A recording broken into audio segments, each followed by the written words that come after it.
কলেজে প্রথম দিন আজকে বাদলের। সে রেডি হয়ে কলেজের জন্য বের হলো। নতুন শহর, তাই কাউকে চেনেও না। কলেজে গেটের কাছে আসতেই একটু দূরে একটা মেয়েকে দেখতে পেল। মেয়েটার বর্ণনা কিছুটা এরকম: দেখতে সুন্দর, কিন্তু বাইকে গুন্ডা স্টাইলে বসে আছে আর সিগারেট খাচ্ছে।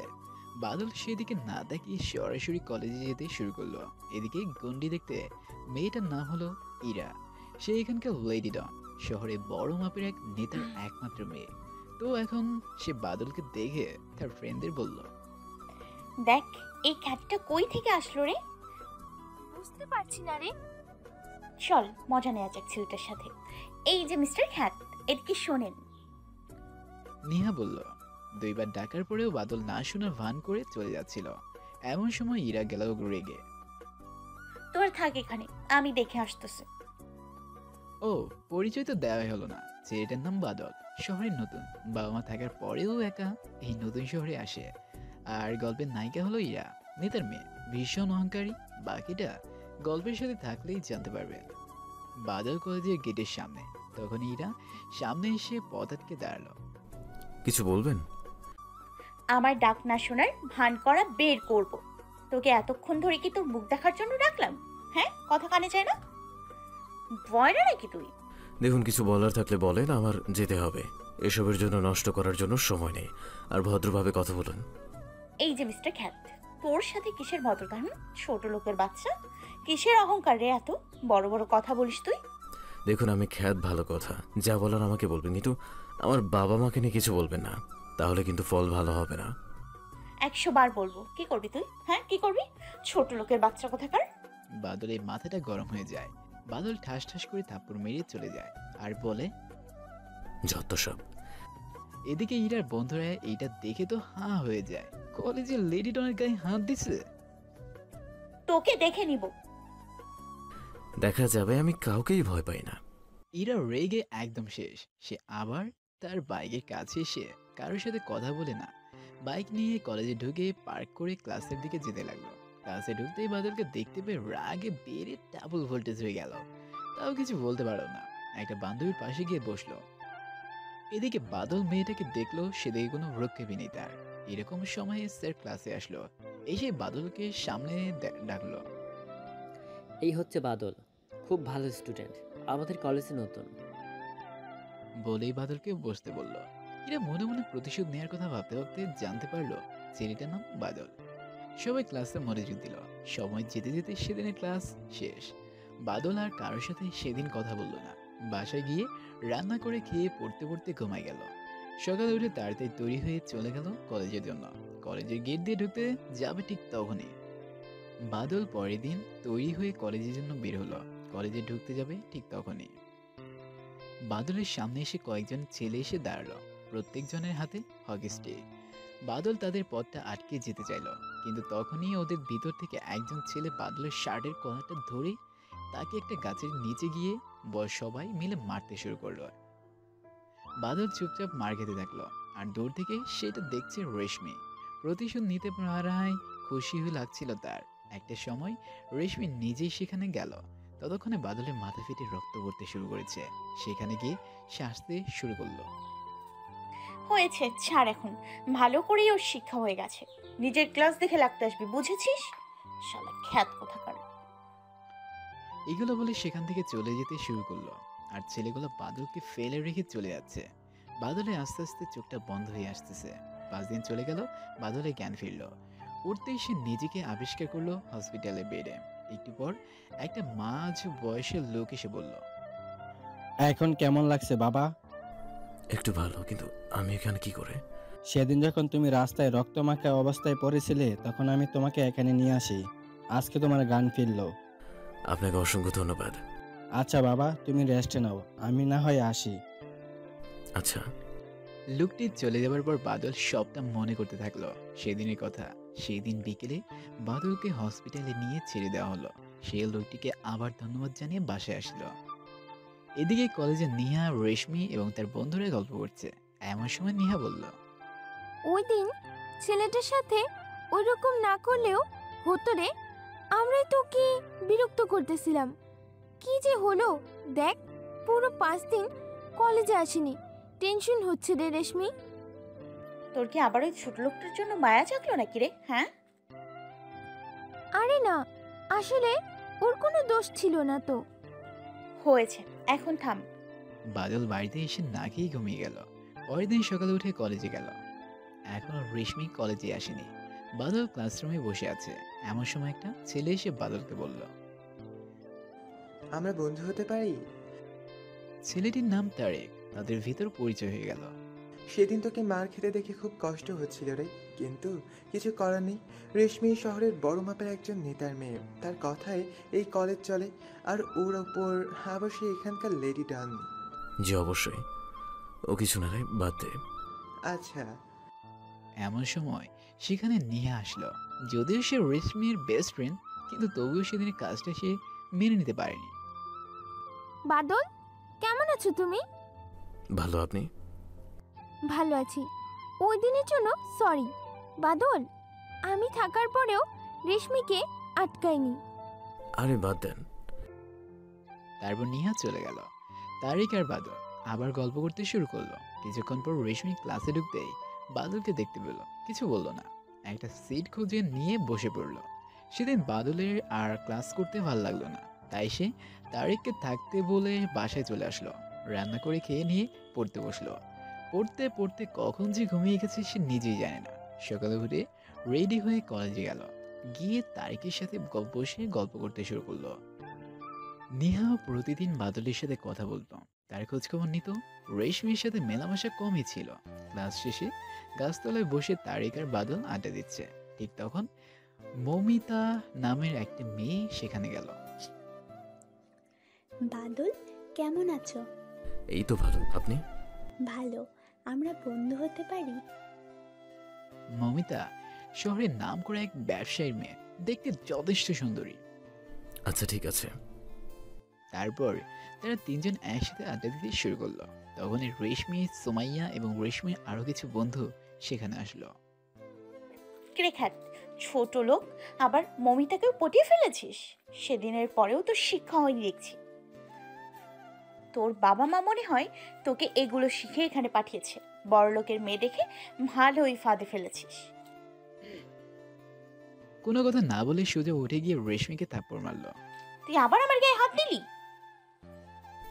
হাত দিলাম? আমার মা বাবাকে নিয়ে কিছু বললে আবার মারবো।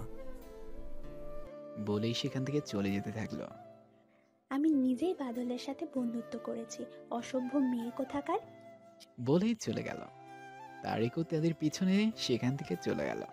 আর পুরো কলেজ রেশমিকে এইভাবে মার খেতে দেখে তাকে নিয়ে হাসাহাসি শুরু করলো। আবার তুই বাদলকে নিয়ে পড়েছিস? ছেলেটা কি দোষ করেছে? ওকে ওর মতো থাকতে দে না। রেশমি কিছু না বলে সেখান থেকে চলে গেল। বাদল বাসায় এসে খেয়ে একটু পরে আবার ঘুমিয়ে পড়লো। পরের দিন কলেজে এসে ক্লাসে বসতেই টিচার আসলো। এদিকে আজকে রেশমি কলেজে আসেনি। ক্লাস শুরু হলো। একটা ক্লাস করার পরই তারিক বলল, দোস্ত চল আজকে নদীর ধার থেকে ঘুরে আসি, আর ভালো লাগছে না। আচ্ছা চল। আচ্ছা বাদল, তোর বাবা মা নেই? আছে। তারা কই থাকে? তুই তাদের ছাড়া এখানে একা কেন থাকিস? কোনো এক অজানা কারণে। কারণটা কি? সময় আসুক সব জানতে পারবি, এখন বাদ দে। চল বাসায় যাই, অনেক দেরি হয়ে গেল। আর কিছুক্ষণ থাকি? না রে, আজকে একটু কাজ আছে। আচ্ছা চল। তারিক এবং বাদল নদী ধারে বসে আছে। এভাবে কেটে গেল আরো কয়েকটা দিন। এর ভিতর একবার রেশমি কলেজে আসেনি। বাদলও সেটা খেয়াল করলো। আর এখন কলেজে বাদল, মমিতা আর তারিক সব থেকে ভালো বেস্ট ফ্রেন্ড, সবসময় সাথে সাথেই থাকে। আজ 4 দিন হয়ে গেছে রেশমি কলেজে আসেনি, তাই নিহারও একটু চিন্তা শুরু হলো। আর সে ভাবলো আজ যদি রেশমি কলেজে নাই আসে তাহলে কলেজ শেষে তারা বাসায় যাবে। বাদলও রেডি হয়ে কলেজের জন্য বের হলো। এই অচেনা শহর এখন তার শুধু দুইজন মানুষই সব থেকে কাছের, আর তারা হচ্ছে তারিক এবং মমিতা। এইসব ভাবতে ভাবতে সে কলেজে পৌঁছে গেল। ক্লাসে ঢুকতে যাবে তখনই কে যেন বাদলকে পিছন থেকে জড়িয়ে ধরলো। বাদল পিছনে তাকাতেই দেখলো। বাদল ক্লাসে ঢুকতে যাবে ঠিক তখনই কে যেন বাদলকে পিছনে জড়িয়ে ধরলো। বাদল পিছনে তাকাতেই দেখতে পেল রেশমি তাকে জড়িয়ে ধরেছে। বাদলের সাথে সাথে সেখান থেকে সরে আসলো। কি সমস্যা আপনার? এসব কি করছেন? আসলে তোমাকে আমার এতদিন এসব বলা ঠিক হয়নি। আমার ভেতরে কেন জানি খারাপ লাগা কাজ করতে থাকে, নিজের অজান্তেই অপরাধবোধ কাজ করতে থাকে। একটা সময় কেন জানি নিজের অজান্তেই তোমাকে ভালো লাগতে শুরু করে। আমি তোমাকে ভালোবাসি বাদল। কি? আপনার এসব ফালতু কথা বলার জায়গা পান না? আমার মতো খ্যাত ছেলেকে আপনি ভালোবাসেন? ফান ভালো করতে পারেন আপনি। বলেই সেখান থেকে চলে যেতে থাকলো। প্লিজ বাদল, যেও না, আমায় একটা সুযোগ দাও। বাদল চলে গেল সেখান থেকে।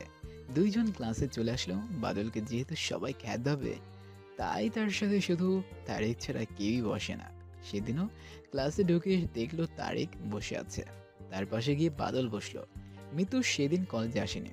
রেশমি ক্লাসরুমে ঢুকে দেখতে পেল যে বাদলের পাশে শুধু একটা সিট খালি। মনে মনে ভাবলো ভালোই হয়েছে। রেশমি একেবারে গিয়ে বাদলের পাশের সিটে বসে পড়ল। বাদল তারেকের সাথে কথা বলতে ব্যস্ত থাকার কারণে সেটা খেয়াল করেনি।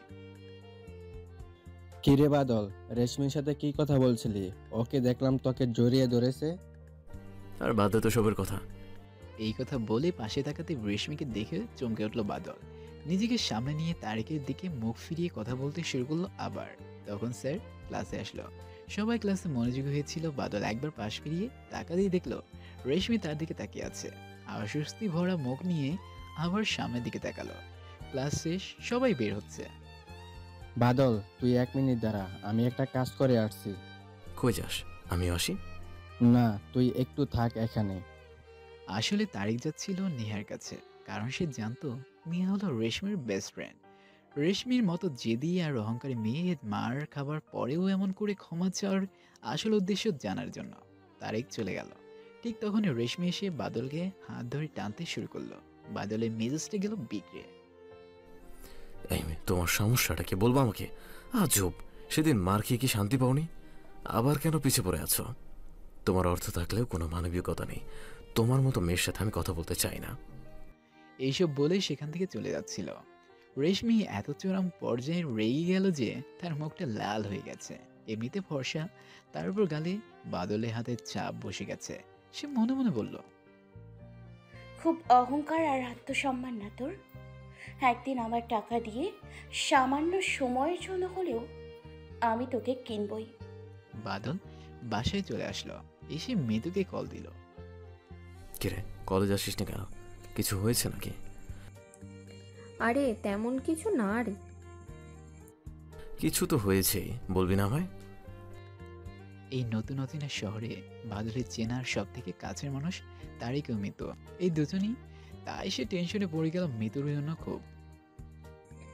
আরে তেমন কিছু না রে, জ্বর একটু। তোর বাসা ঠিকানা বল, আমি দেখবো তোর কেমন একটু জব।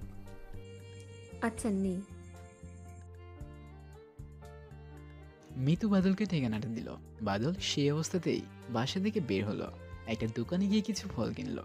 যদিও পকেটে নিজের খাবার মতোই যথেষ্ট টাকা নেই, তাও যা ছিল সব দিয়ে ফল কিনে মিতুর বাসার দিকে যেতে থাকলো। তারেকের রাস্তার ভিতর যেতে একবার কল করলো। তারেক বলল সে একটু বাইরে গেছে শহরের, তাই আসতে পারবে না। বাদল ফোনটা কেটে দিয়ে একটু দূরে যাবার পরই দেখলো যে সামনে মিতুর বাসা। সে ঠিকানায় পৌঁছে গেছে। বাসায় কলিং বেল চাপতে মিতুর মা দরজাটা খুলে দিল। বাবা, তুমি কি বাদল? জি আন্টি, কিন্তু আপনি কিভাবে জানলেন? আসলে মিতুর মুখে তোমার নাম শুনেছি, আর ও একটু আগেই বলল যে তুমি নাকি আসবে, তাই আর কি। ও, মিতু কই আন্টি? ওপরের রুমে আছে, যাও দেখা করো বাবা। বাদল ফলের ব্যাগটা মিতুর মায়ের হাতে দিয়ে উপরে চলে গেল। গিয়ে দেখলো মিতু শুয়ে আছে, হাতে স্যালাইন দেওয়া। এই তোর কম জ্বর না? মিতু বাদলকে দেখতে পেয়ে উঠে বসলো। আরে তেমন কিছু না রে, তোর কি খবর? এই তো আছি। এরা দুইজন অনেকক্ষণ কথা বলতে বলতে মিতুর মা খাবার নিয়ে আসলো। বাদল প্রথমে খেতে না চাইলেও পরে মিতু আর তার মায়ের জোড়াজুড়িতে খেয়ে বের হয়ে আসলো। বাদল হুট করে রেশমির কথা ভাবতে লাগলো। আজকে তাকে এইভাবে না মারলেও হতো, হয়তো মেয়েটা তার কাছ থেকে সত্যি ক্ষমা চেয়েছিল। বাদলের যে রেশমিকে ভালো লাগে না তা নয়, কলেজে ঢোকার সময় প্রথমবার দেখা সেই গন্ডি মেয়েটা তার বুকে দাগ কেটেছিল, যা অন্য কারোর জন্য কখনো হয়নি। কিন্তু রেশমি তার সাথে করা এইসব আচরণ সে বলতে পারছিল না। না, কালকে গিয়ে মেয়েটার সাথে সব রাগ মিটিয়ে নিব। ক্ষমা যখন চাচ্ছে একটা সুযোগ তো দেয়াই উচিত। এইসব ভাবতে ভাবতে বাদল তার বাসার সামনে চলে আসলো। তখন পকেটে থাকা ফোনটা বেজে উঠল। ফোন হাতে নিয়ে দেখতে পেল তারেকের নাম্বার। ফোন ধরতেই বাদল যা শুনতে পেল তাতে তার কলিজাটা যেন মোচড় দিয়ে উঠল। ফোন ধরতেই উপস্থ থেকে অপরিচিত কণ্ঠ শুনতে পেল। সেই লোকটি বাদলকে বলল, তারেকের অ্যাক্সিডেন্ট হয়েছে। কথাটা শুনে বাদল সেখানে বসে পড়ল। তার মাথায় যেন বাস ভেঙে পড়েছে। তার হাত থেকে ফোনটা পড়ে যায়। কারণ তারেকই এমন ছিল যে তার এই শহরে একমাত্র বাদলের ছেলে, বেস্ট ফ্রেন্ড। তারেকের নিজের কেউ নেই। অনেক আগেই বাবা মা মারা গেছে। এসএসসি পরীক্ষার সময় মাও মারা যায়। এই শহরে তার কেউ ছিল না। টিউশনে পড়িয়ে নিজের খরচ চালাতো। তো বাদল ফোনটি মারি দিয়ে তুলে আবার তারেকের নাম্বারে কল দেয়। তারেক এখন কোথায়? মোড়ের ওইখানে পড়ে আছে ভাইয়া, আপনি তাড়াতাড়ি আসেন। বাদল কিছু না বলে রাস্তার মোড়ের দিকে যেতে শুরু করলো। ওইখানে যেতেই দেখলো মানুষজনের ভিড় ঠেলে ভিতরে ঢুকতেই তার বুক যেন ছিঁড়ে ফেলবে এরকম কষ্ট হতে শুরু করলো। তার কলেজের দোস্ত মাটিতে পড়ে আছে। সবাই বাদলকে বলে একটা গাড়ি থামিয়ে তাদেরকে হসপিটালে পাঠিয়ে দিল। বাদল কোনো কথা বলতে পারলো না, শুধু যে লোকটা তাকে খবর দিয়েছিল তাকে ধন্যবাদ জানালো। হসপিটালের কেবিনে বসে আছে বাদল, মনের ভিতর হাজারো ভয় এবং শঙ্কা নিয়ে।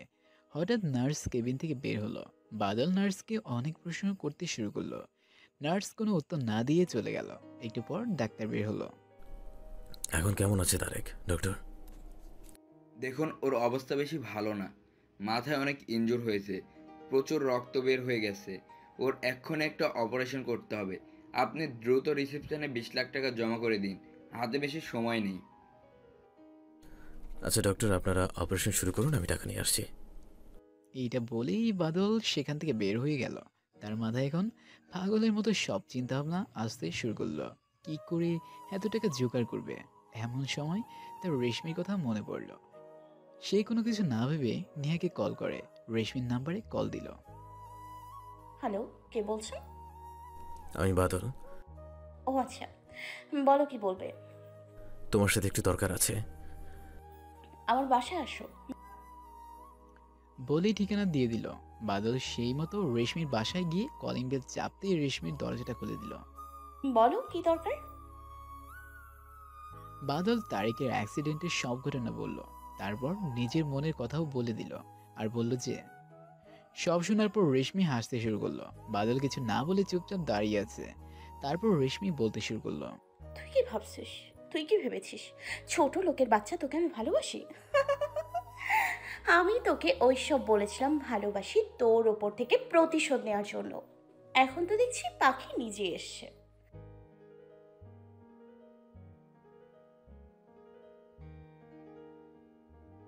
তোর মতো ছোট লোকের বাচ্চাকে আমি ভালোবাসবো এটা ভাবলি কি করে তুই? ভালোবাসি বলতে না বলতেই টাকা চাইতে চলে এসছিস। বাদলের এইসব কথা শুনে বাদলের পায়ের নিচ থেকে মাটি সরে যেতে শুরু করলো। কার কাছে যাবে, কার থেকে চাইবে এত টাকা? যাকে ভালোবেসে ফেলেছে, এত কিছু সহ্য করার পরেও যাকে বিশ্বাস করতে শুরু করলো, সে এইভাবে তার সাথে খেলতে শুরু করেছে। এইসব ভাবতে ভাবতে বাদল চলে যাচ্ছে। তখনই রেশমি পিছন থেকে বাদলকে ডাক দিল। এই ছোট লোক শোন, আমি তোকে টাকা দিব, কিন্তু একটা শর্ত আছে। তোকে আমাকে বিয়ে করতে হবে। বাদল কোনো কিছু না ভেবে হ্যাঁ বলে দিল। কারণ তখন তার চোখের সামনে শুধু তারিকের মুখটা ভাসছে। কিভাবে তাকে বাঁচাবে সেই চিন্তা ছাড়া আর কিছুই নেই মাথায়। এই কন্ট্রাক্ট পেপারে সাইন কর। বাদল 7-5 না ভেবে সাইন করে দিল। কত টাকা লাগবে? 20 লাখ। এখান দ্বারা আমি টাকা আনছি। কিছুক্ষণ পর টাকাটা এনে বাদলকে দিল। বাদল কোনো কিছু না ভেবে হাসপাতালে গিয়ে রিসেপশনে টাকাটা জমা দিয়ে দিল। অপারেশন শুরু হলো। বাদল বাইরে চিন্তা ভরা মুখ নিয়ে বসে আছে। অপারেশন শেষ হলো, ডাক্তার বের হলো। এখন রোগীর কি অবস্থা ডক্টর? এখন রোগী বিপদমুক্ত।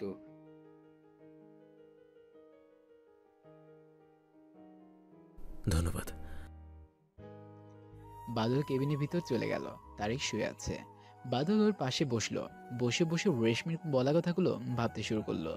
ভাবতে ভাবতে কখন যে ঘুমিয়ে পড়েছে তার খেয়ালই নেই। পরের দিন রেশমি বাদলকে তার বাসায় ডাকলো। বাসায় ঢুকে তো বাদল অবাক। রেশমির বাবা মা এবং আরও কয়েকজন বসে আছে। বাদলকে রেশমির মা বাদলের নিজের সম্পর্কে বলতে বলল। ঠিক তখনই রেশমির বাবা বললেন। তাই রেশমির মাও আর কিছু জানতে চাইলো না। আমার মেয়ের পছন্দ নিয়ে আমার কোনো প্রশ্ন নেই। বাবা, তোমার যদি মত থাকে তাহলে আগামী শুক্রবারই বিয়ের দিন ঠিক করা হোক। বাদল শুধু মাথা নাড়িয়ে হ্যাঁ সূচক সম্মতি দিল। তারপর বাসা থেকে বের হয়ে আসলো। 3 দিন পর বিয়ে। মনও ভালো নেই আর তারেক অসুস্থ। তাই তার 2 দিন আর কলেজেই গেল না। তারেকের কাছে থেকে তার সেবা করেই 2 দিন চলে গেল। তারেক জানেও না যে তাকে বাঁচানোর জন্য বাদল নিজেকে বলি দিয়েছে, নিজের আত্মসম্মানকে বলি দিয়েছে। অসুস্থ হবার কারণে বাদলও কিছু বলেনি। 2 দিন দেখতে দেখতে চলে গেল। বাদল শুধু রেশমি সেদিনের কথাগুলো ভাবছে। একটা সময় ঘুমিয়ে পড়ল।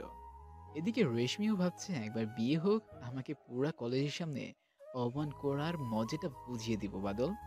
ভাবতেই খুশি লাগছে রেশমির। রেশমি আসলে বাদলকে কাজের লোকেই বানাতো, কিন্তু কেন বিয়ে করেছে তা চাইলে সেটা গল্পের সাথে থাকলেই জানতে পারবেন। আজ বাদল এবং রেশমির বিয়ে। সবকিছু ঠিকঠাক মতো হয়ে গেল। বাদল বাসর ঘরের সামনে দাঁড়িয়ে আছে।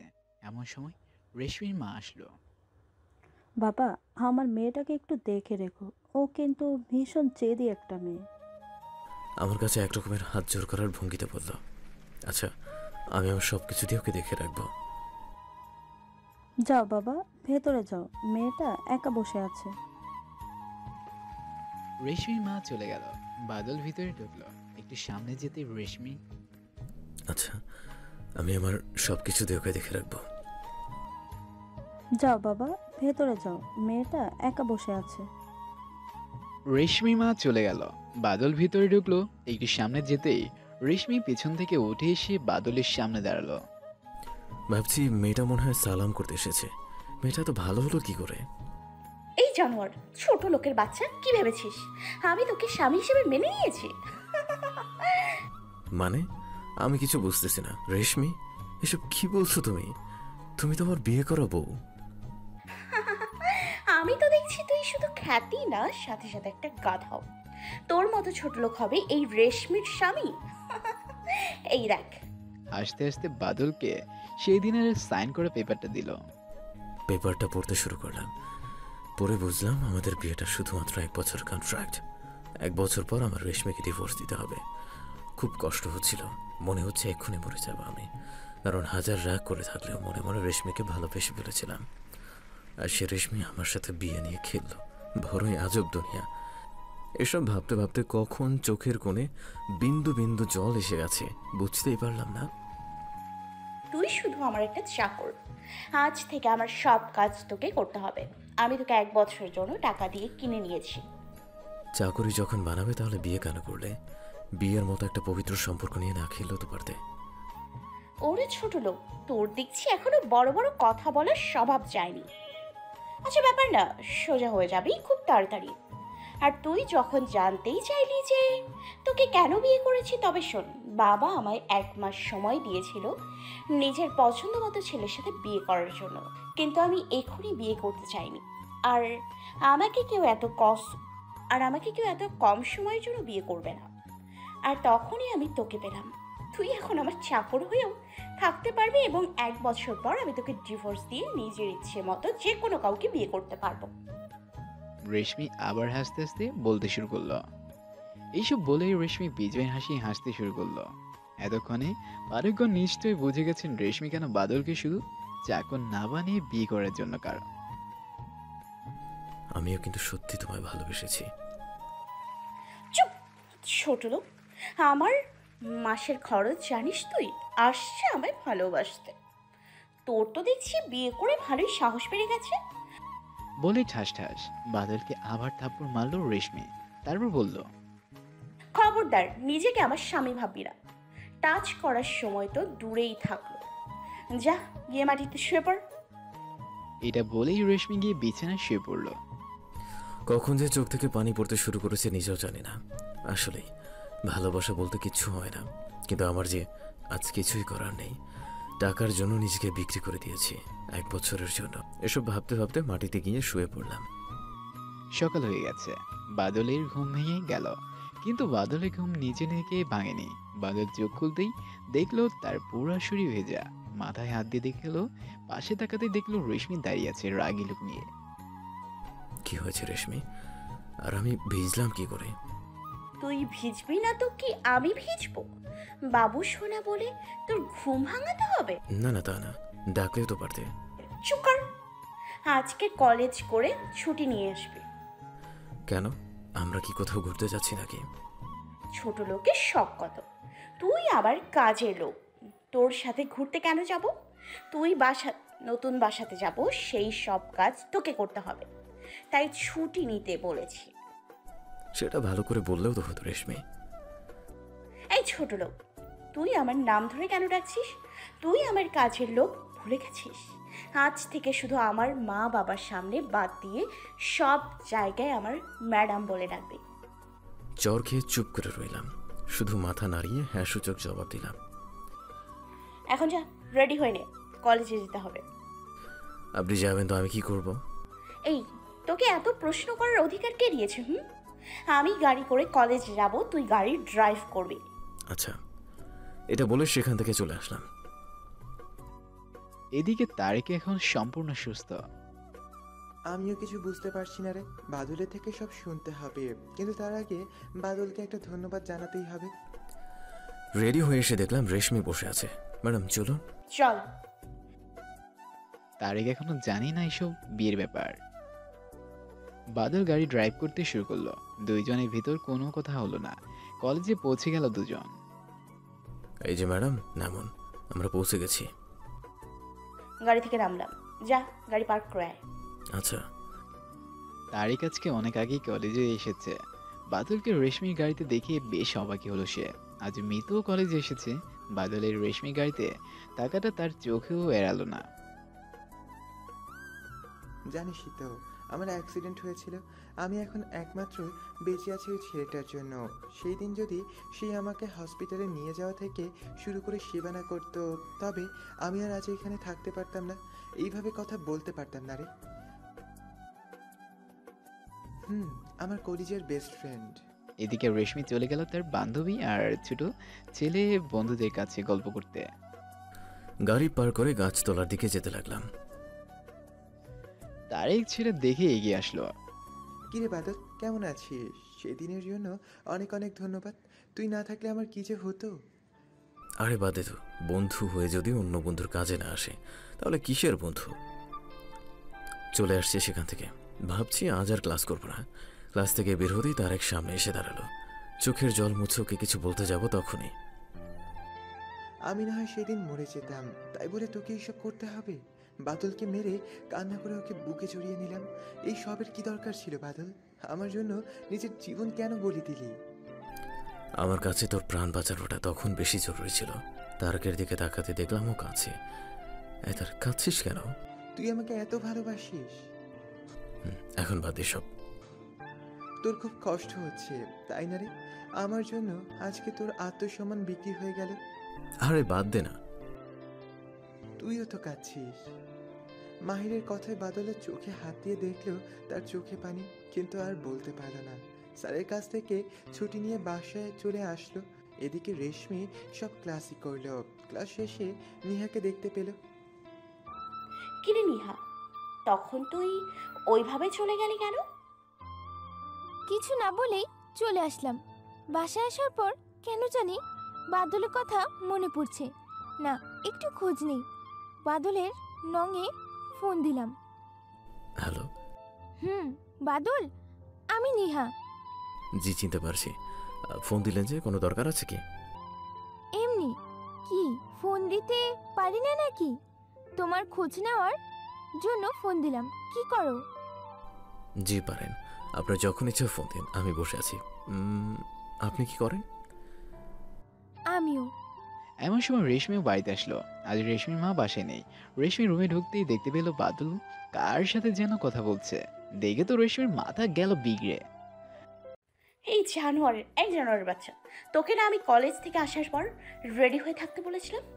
কোনো কাজ তো করিসই নি, উল্টো আবার ফোনে কথা বলতে শুরু করেছিস। রেশমি সরি, খেয়াল ছিল না। এই ছোট লোকের বাচ্চা, তুই আমার চাকর, সেটা কি ভুলে গেছিস? আমার নাম ধরে ডাকছিস কোন সাহসে? বলেছি না ম্যাডাম বলে ডাকবি। Sorry madam. এতক্ষণ ফোন কাটেনি নিহা। রেশমি এসব কথা সেও শুনছিল। রেশমি নিহার বেস্ট ফ্রেন্ড হওয়া সত্ত্বেও কেন যেন ঘৃণা জন্মাচ্ছিল নিহার রেশমির উপর। সে এইসব কথা সহ্য করতে না পেরে ফোনটা কেটে দিল। কথাটা যেন মনে থাকে। এখন রেডি হয়ে নে, আজই আমরা নতুন বাসায় চলে যাব। আচ্ছা। খাবার শেষ করে দুইজন রেডি হয়ে নতুন বাসায় গেল। গাড়ির ভিতর কেউ কারোর সাথে কথা বলল না। বাড়িতে পৌঁছে গেল দুইজন। বাদলকে গাড়ি পার্ক করতে বলে রেশমি সেখানে দাঁড়িয়ে রইল। বাদল আসতেই চল এখন। চলুন। গাড়িতে গিয়ে পুরো বাসা গোছানো থেকে সব কাজ বাদল করলো। রাত হয়ে গেল কাজ শেষ করতে করতে। আমার খাবার রেডি কর। আমি তো রান্না করতে পারি না। এইসব আমি জানি না। 15 মিনিটের ভেতর ডিনার রেডি করবি তুই। বাদল কিছু না বলে রান্নাঘরে চলে গেল। রান্না করলো পরোটা, ডিম ভাজি আর তার সাথে টমেটো চাটনি। প্লেটে পরিবেশন করে রেশমিকে ডাকলো। রেশমি এতে খেতে বসলো। খাবার মুখে দিতেই এসব মানুষ খায়? এত লবণ! বলে প্লেটটা বাদলের দিকে ছুঁড়ে মারলো। বাদল চুপচাপ এক মনে দাঁড়িয়ে আছে। যা এক্ষুনি বাইরে থেকে খাবার নিয়ে আয়। বাদল এত রাতে বাইরে চলে গেল খাবার কিনে। আবার বাসায় এসে রেশমিকে সেগুলো পরিবেশন করে দিল। রেশমি খেয়ে ঘরে চলে গেল। বাদল সেদিনও না খেয়েই অন্য ঘরে গিয়ে ঘুমিয়ে পড়লো। পরের দিন কলেজে গেল দুজন একই সাথে। রেশমি চলে গেল ওর বন্ধুদের কাছে। বাদল, মাহি আর ঈশা। ঈশা নাম দিলা গাছতলায় বসে কথা বলছিল। এমন সময় নিয়ে আসলো সেখানে। বাদল সরি, কালকে আমার জন্য তোমাকে এত কথা শুনতে হলো। আরে তেমন কিছু না। না আসলে দোষটা আমারই, তোমাকে তখন ফোন দেওয়াটা ঠিক হয়নি। আরে ওসব কিছুই না। নিহা, ঈশা আর মাহিকে সব কথা বলল। কাল যা যা ফোনে শুনেছে সব বলল। মাহিরে খুব কষ্ট হতে শুরু করলো। ঈশার তো মাথায় আগুন। তোরা থামতো। এমন সময় বাদলের চোখ গেল সামনে। দেখলো সেখানে রেশমি এবং তার বন্ধুরা দাঁড়িয়ে আছে। রনি বারবার রেশমির গায়ে হাত দিচ্ছে। রনি রেশমির বন্ধু। বাদলের এটা দেখে যেন মাথায় রক্ত উঠে গেল। যতই হোক না কেন সে রেশমিকে মন থেকে ভালোবাসে। আর এখন রেশমি তার স্ত্রী। বাদল, তোমার সাথে আলাদা করে আমার কিছু কথা ছিল। একটু পরে কথা হবে। বলেই উঠে সেখানে গিয়ে ঠাস ঠাস করে থাপ্পড় মারল। তুই আমার স্ত্রীর গায়ে হাত কেন দিবি? আবার মারলাম রনিকে। রেশমি পায়ের জুতা খুলে সেইটা নিয়ে সবার সামনে বাদলকে মারতে শুরু করলো। আমার বন্ধু আমার সাথে কি করবে সেটা ওর আর আমার বিষয়। মারতে মারতে এই কথা বলছি।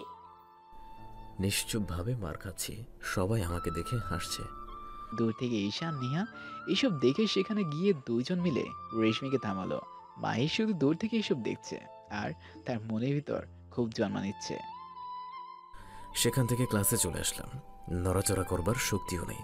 কোনো মতে একটা ক্লাস করে ছুটি নিয়ে চলে আসলাম।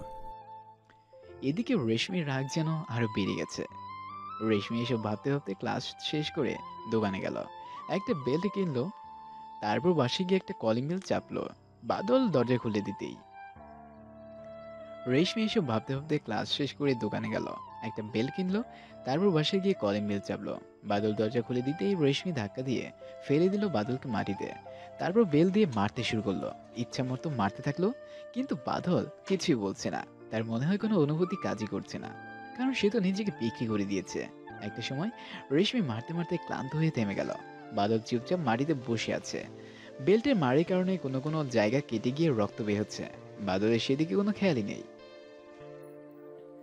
যা গিয়ে আমার খাবার রেডি কর, আমি যাতে ফ্রেশ হয়ে এসে সব রেডি দেখি। কিছু না বলে চুপচাপ চলে আসলাম। যদিও ব্যথায় নড়াচড়া করতে পারবো না এরকম অবস্থায়, তারপরেও সবকিছু রেডি করলাম। এই তো সবে শুরু। বাদল, তুই আমাকে পুরা কলেজ ক্যাম্পাসের সামনে অপমান করেছিস, আমার গায়ে হাত তোলার সাহস দেখিয়েছিস, আমাকে রিজেক্ট করেছিস, আবার এখন আমার বেস্ট ফ্রেন্ড নেহাকে আমার কাছ থেকে কেড়ে নিয়েছিস। বলেই রুম থেকে বেরিয়ে আসলাম। রেশমি খেয়ে উপরে চলে গেল। আমি না খেয়ে রুমে গিয়ে শুয়ে আছি। এমন সময় ফোন বেজে উঠল। দেখি মিতুর কল। রিসিভ করলাম। বাদল, এখন কই তুই? বাসায় কেন? নদীর ধারে চলে আয় এক্ষুনি। এখন বিকেল হয়ে গেছে। আরে হয়েছেটা কি সেটা বল।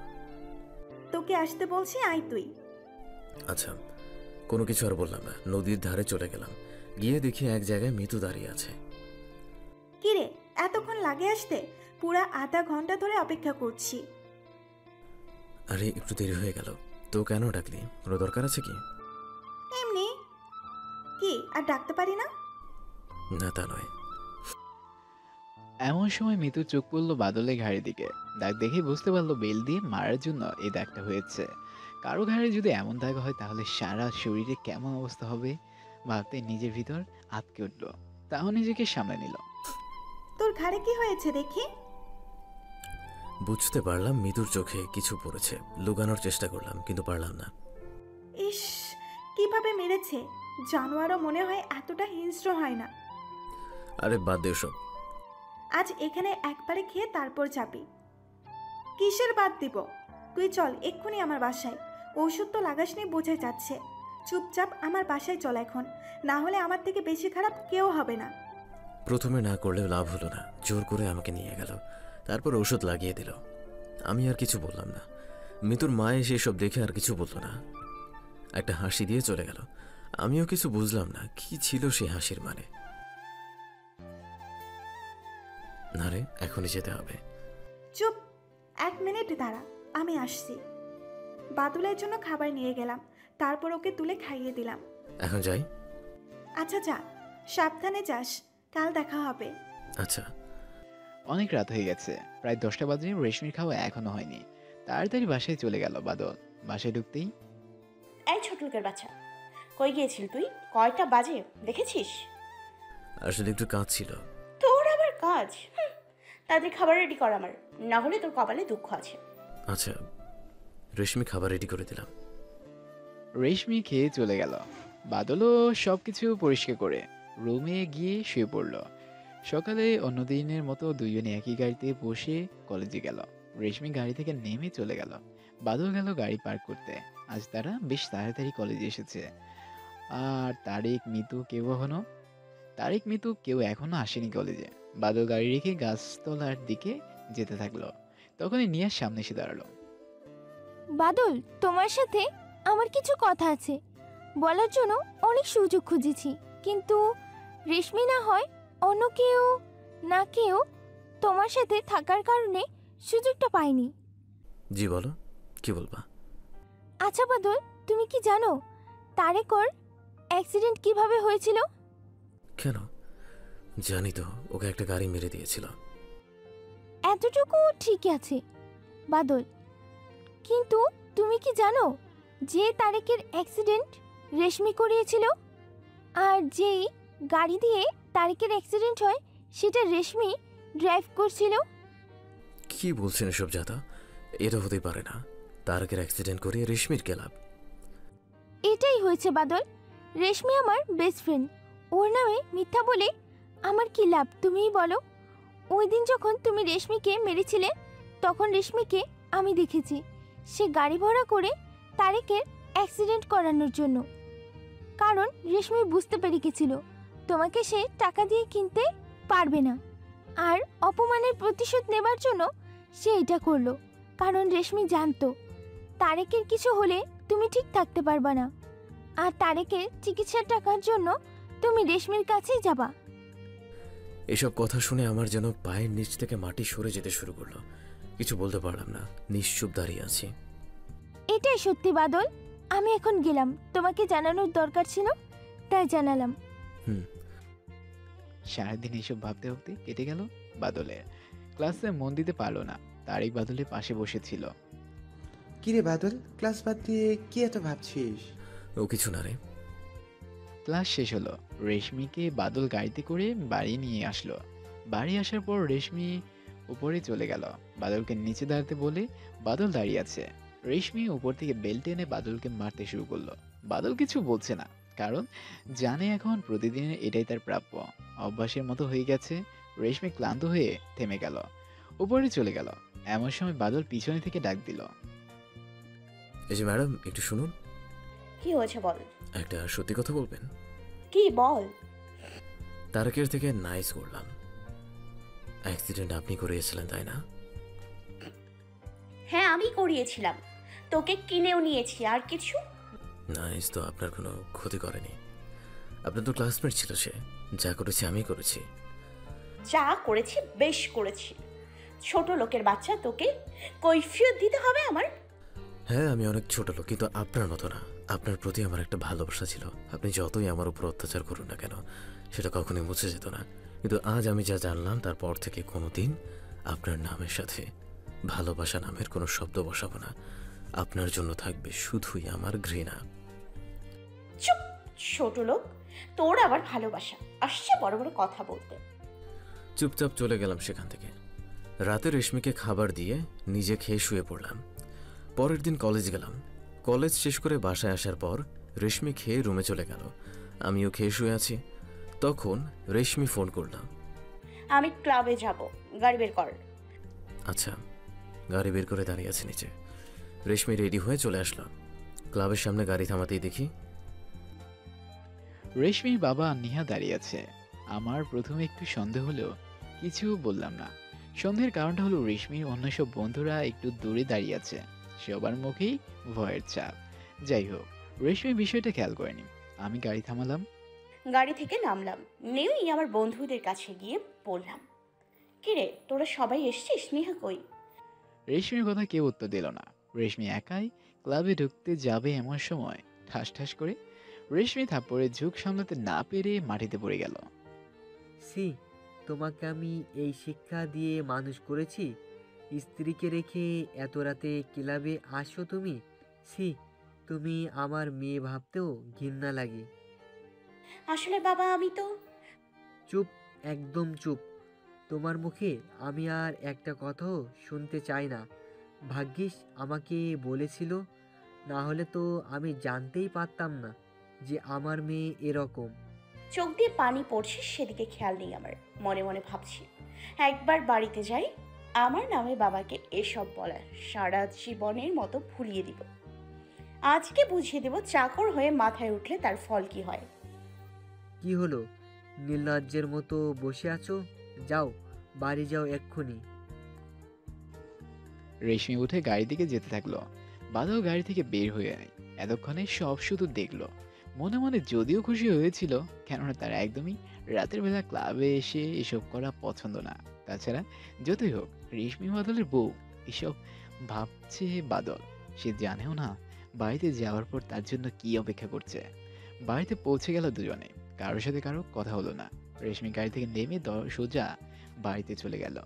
বাদল গাড়িটা পার্ক করে বাড়িতে ঢুকলো। রুমে এসে একটু বসলাম। হুট করে মাথায় কিছু একটা আঘাতে মাটিতে পড়ে গেলাম। চোখ বন্ধ করে আসছে আমার। শুধু আবছা আলোতে রেশমিকে দেখতে পারলাম। আসলে বাদলকে রেশমি মাথায় মেরেছে। বাদল অজ্ঞান হয়ে যাওয়ার পরে রেশমি বাদলকে জানোয়ারের মতো ভিল দিয়ে মারতে শুরু করলো। জীবনের যে বাবা তার সাথে জুড়ে কথা বলেনি, সেই বাবা আজকে বাদলের নালিশের কথার জন্য তার গায়ে হাত তুলেছে। রেশমি বেল দিয়ে বাদলকে সজোরে আঘাত করছে। এসব ভাবতে ভাবতে মারতে মারতে বাদলের রক্ত চামড়া উঠে আসতে শুরু করলো। তাও রেশমি থামছে না। একটা সময় ক্লান্ত হয়ে থেমে গেল সে। কিন্তু ততক্ষণে বাদলের শরীর অবস্থা কোনো সাধারণ মানুষ দেখলেই ভয়ে আটকে উঠবে। রেশমি রুমে গিয়ে ঘুমিয়ে পড়লো। বাদল মাটিতেই শুয়ে থাকলো। পরের দিন ঈশা কলেজে আসতেই নিয়ে গত রাতে সব ঘটনা তাকে খুলে বলল। কি বলছো এইসব? তুমি যে রেশমের বাবাকে এইসব বলেছো, এই কথা কি রেশমি জানে?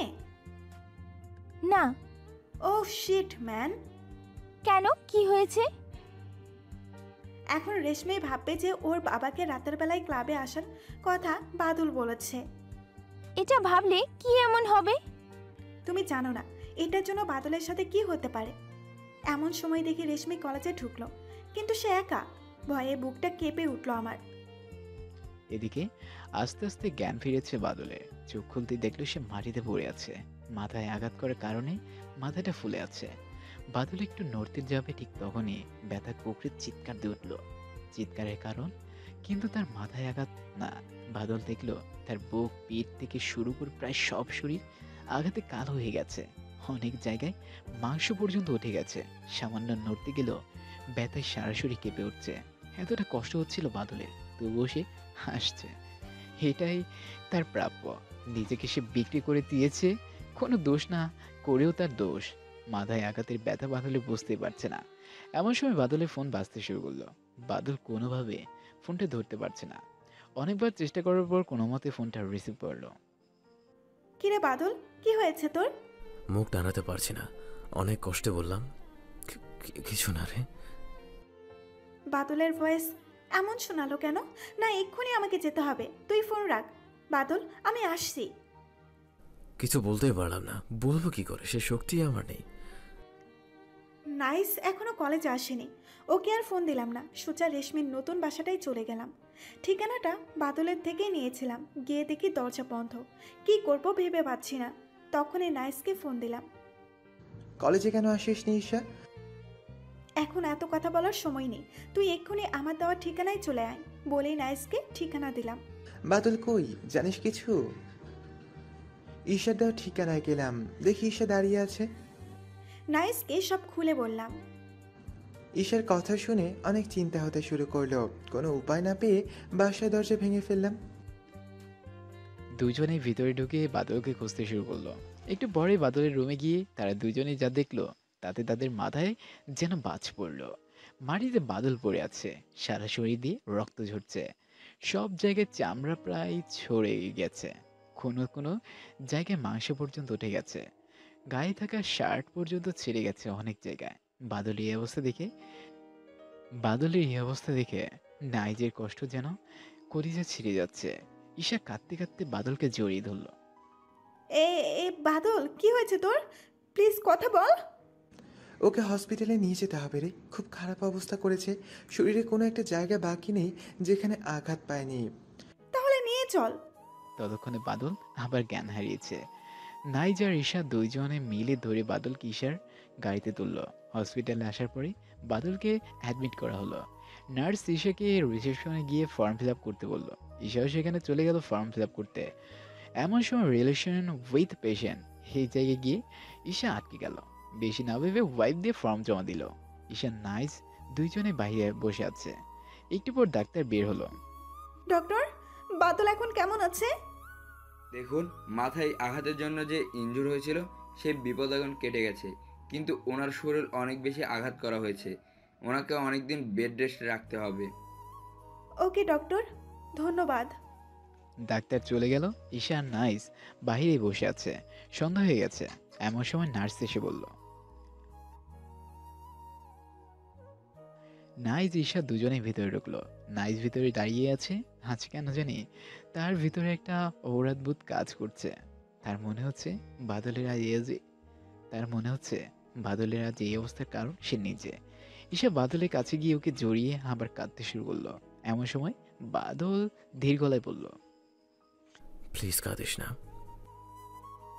কান্না বন্ধ করে বলতে শুরু করলাম, তোর খুব লেগেছে তাই না রে?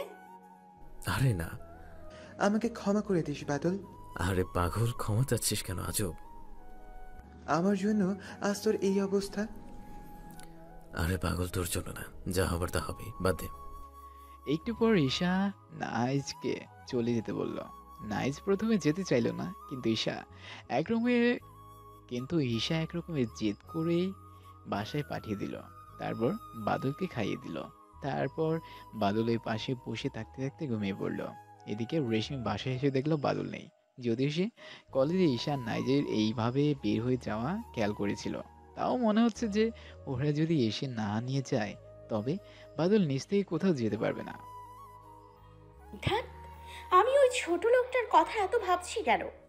যেখানে খুশি যাক, ওর জন্য বাবা আমার গায়ে হাত দিয়েছে, তার শাস্তি দিয়েছি। যা করেছি বেশ করেছি। রেশমি এসব ভাবতে ভাবতে খেয়ে নিল, তারপর ঘুমিয়ে পড়ল। পরের দিন কলেজে গিয়ে দেখলো আজ ঈশা আর নাইজও আসেনি, নেহাও আসেনি, কিন্তু সেটা রেশমি খেয়ালও করেনি। সকালে উঠে ঈশা বাদলকে খাইয়ে দিল। এখন বাদল কথা বলতে পারছে একটু। তারপর ঈশা নিয়াকে ফোন করে সবকিছু বলল। নেহা আর নাইস একটু পর আসলো। তিনজনেই বাদলের কাছে বসে আছে। আমাকে মাফ করে দাও বাদল। আমি রেশমির বাবাকে না ডাকলে এমন কিছুই হতো না। আরে বাদ দাও, ওসব কিছুই না। কিন্তু একটা কথা শোন, তোমরা তিনজন কেউ রেশমিকে কথাটা বলবা না যে রেশমির বাবাকে নিয়ে ওই দিন ডেকেছিল। কিন্তু কেন? আমি চাই না, প্লিজ, আমার রিকোয়েস্ট। আচ্ছা বলবো না। একটু পর নেহা চলে গেল, নাইজও একটা কাজে বাইরে গেল। ঈশা একা বসে আছে। একটু পর ডাক্তার আসলো। আজ রোগীকে বাসায় নিয়ে যেতে পারেন, শুধু বেড রেস্টে রাখলেই হবে, আর একটু দেখাশোনা করতে হবে। ওকে ডক্টর। ডাক্তার চলে গেল। আজকে তাহলে বাসায় চলে যাব। রেশমিকে ফোন করে বলে দে তো একটু আমার ফোন দিয়ে। চুপ থাক তুই, তোকে এখন ফুল বেড রেস্ট থাকতে হবে। আমাকে বাসায় যেতে হবে রে। তুই এখন চুপচাপ আমার বাসায় যাবি, আর একটা কথাও শুনবো না তোর আমি।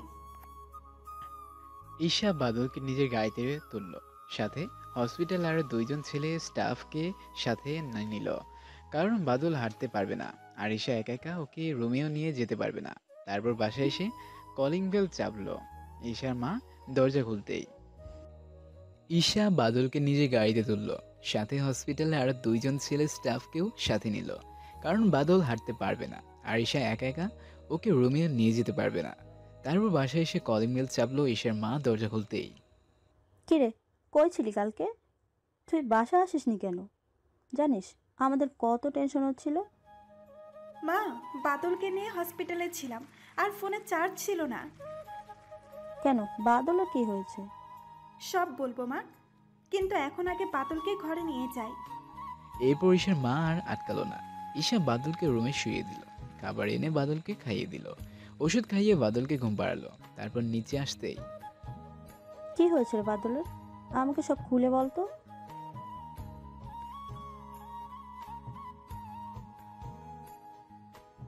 এই সব কিছু রেশমির পরিবারকে জানানো দরকার। আমি নিজে কথা বলবো তাদের সাথে। না মা, তার দরকার নেই। এই কথা তুমি আর কাউকে বলবে না, কথা দাও আমাকে। আচ্ছা ঠিক আছে। ঈশা তার মাকে প্রথমে থেকে শেষ পর্যন্ত সব বলল। ঈশা দেখলো তার মায়ের চোখ দিয়ে জল পড়ছে। ঈশা নিজের রুমে গিয়ে শুয়ে পড়ল, বিছানায় শুতেই ঘুমিয়ে পড়ল। এদিকে 2 দিন ধরে বাদলকে না দেখে রেশমি বাদলকে মিস করতে শুরু করলো। রেশমি শুয়ে শুয়ে ভাবছে যে কি হলো ছেলেটার। একসময় ঘুমিয়ে পড়ল সে। সকালে কলেজে গিয়ে দেখে আজকেও বাদল আসেনি। আবার তখনই ভাবলো যে কি দরকার এত ওই ছোট লোকের বাচ্চার কথা ভাবার। আজ ঈশা কলেজে গেল, যেতেই নাইজ সামনে এসে দাঁড়ালো। কিরে বাদলে কি খবর? এখন একটু সুস্থ রে, কিন্তু সপ্তাহখানেকের মতো রেস্ট করতে হবে।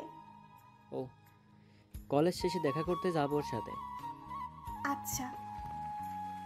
ক্লাস শেষে দুইজনে একসাথে ঈশার বাসায় গেল। আর এদিকে নিহান রেশমিকে একদমই সহ্য করতে পারছে না। এরকম অবস্থা।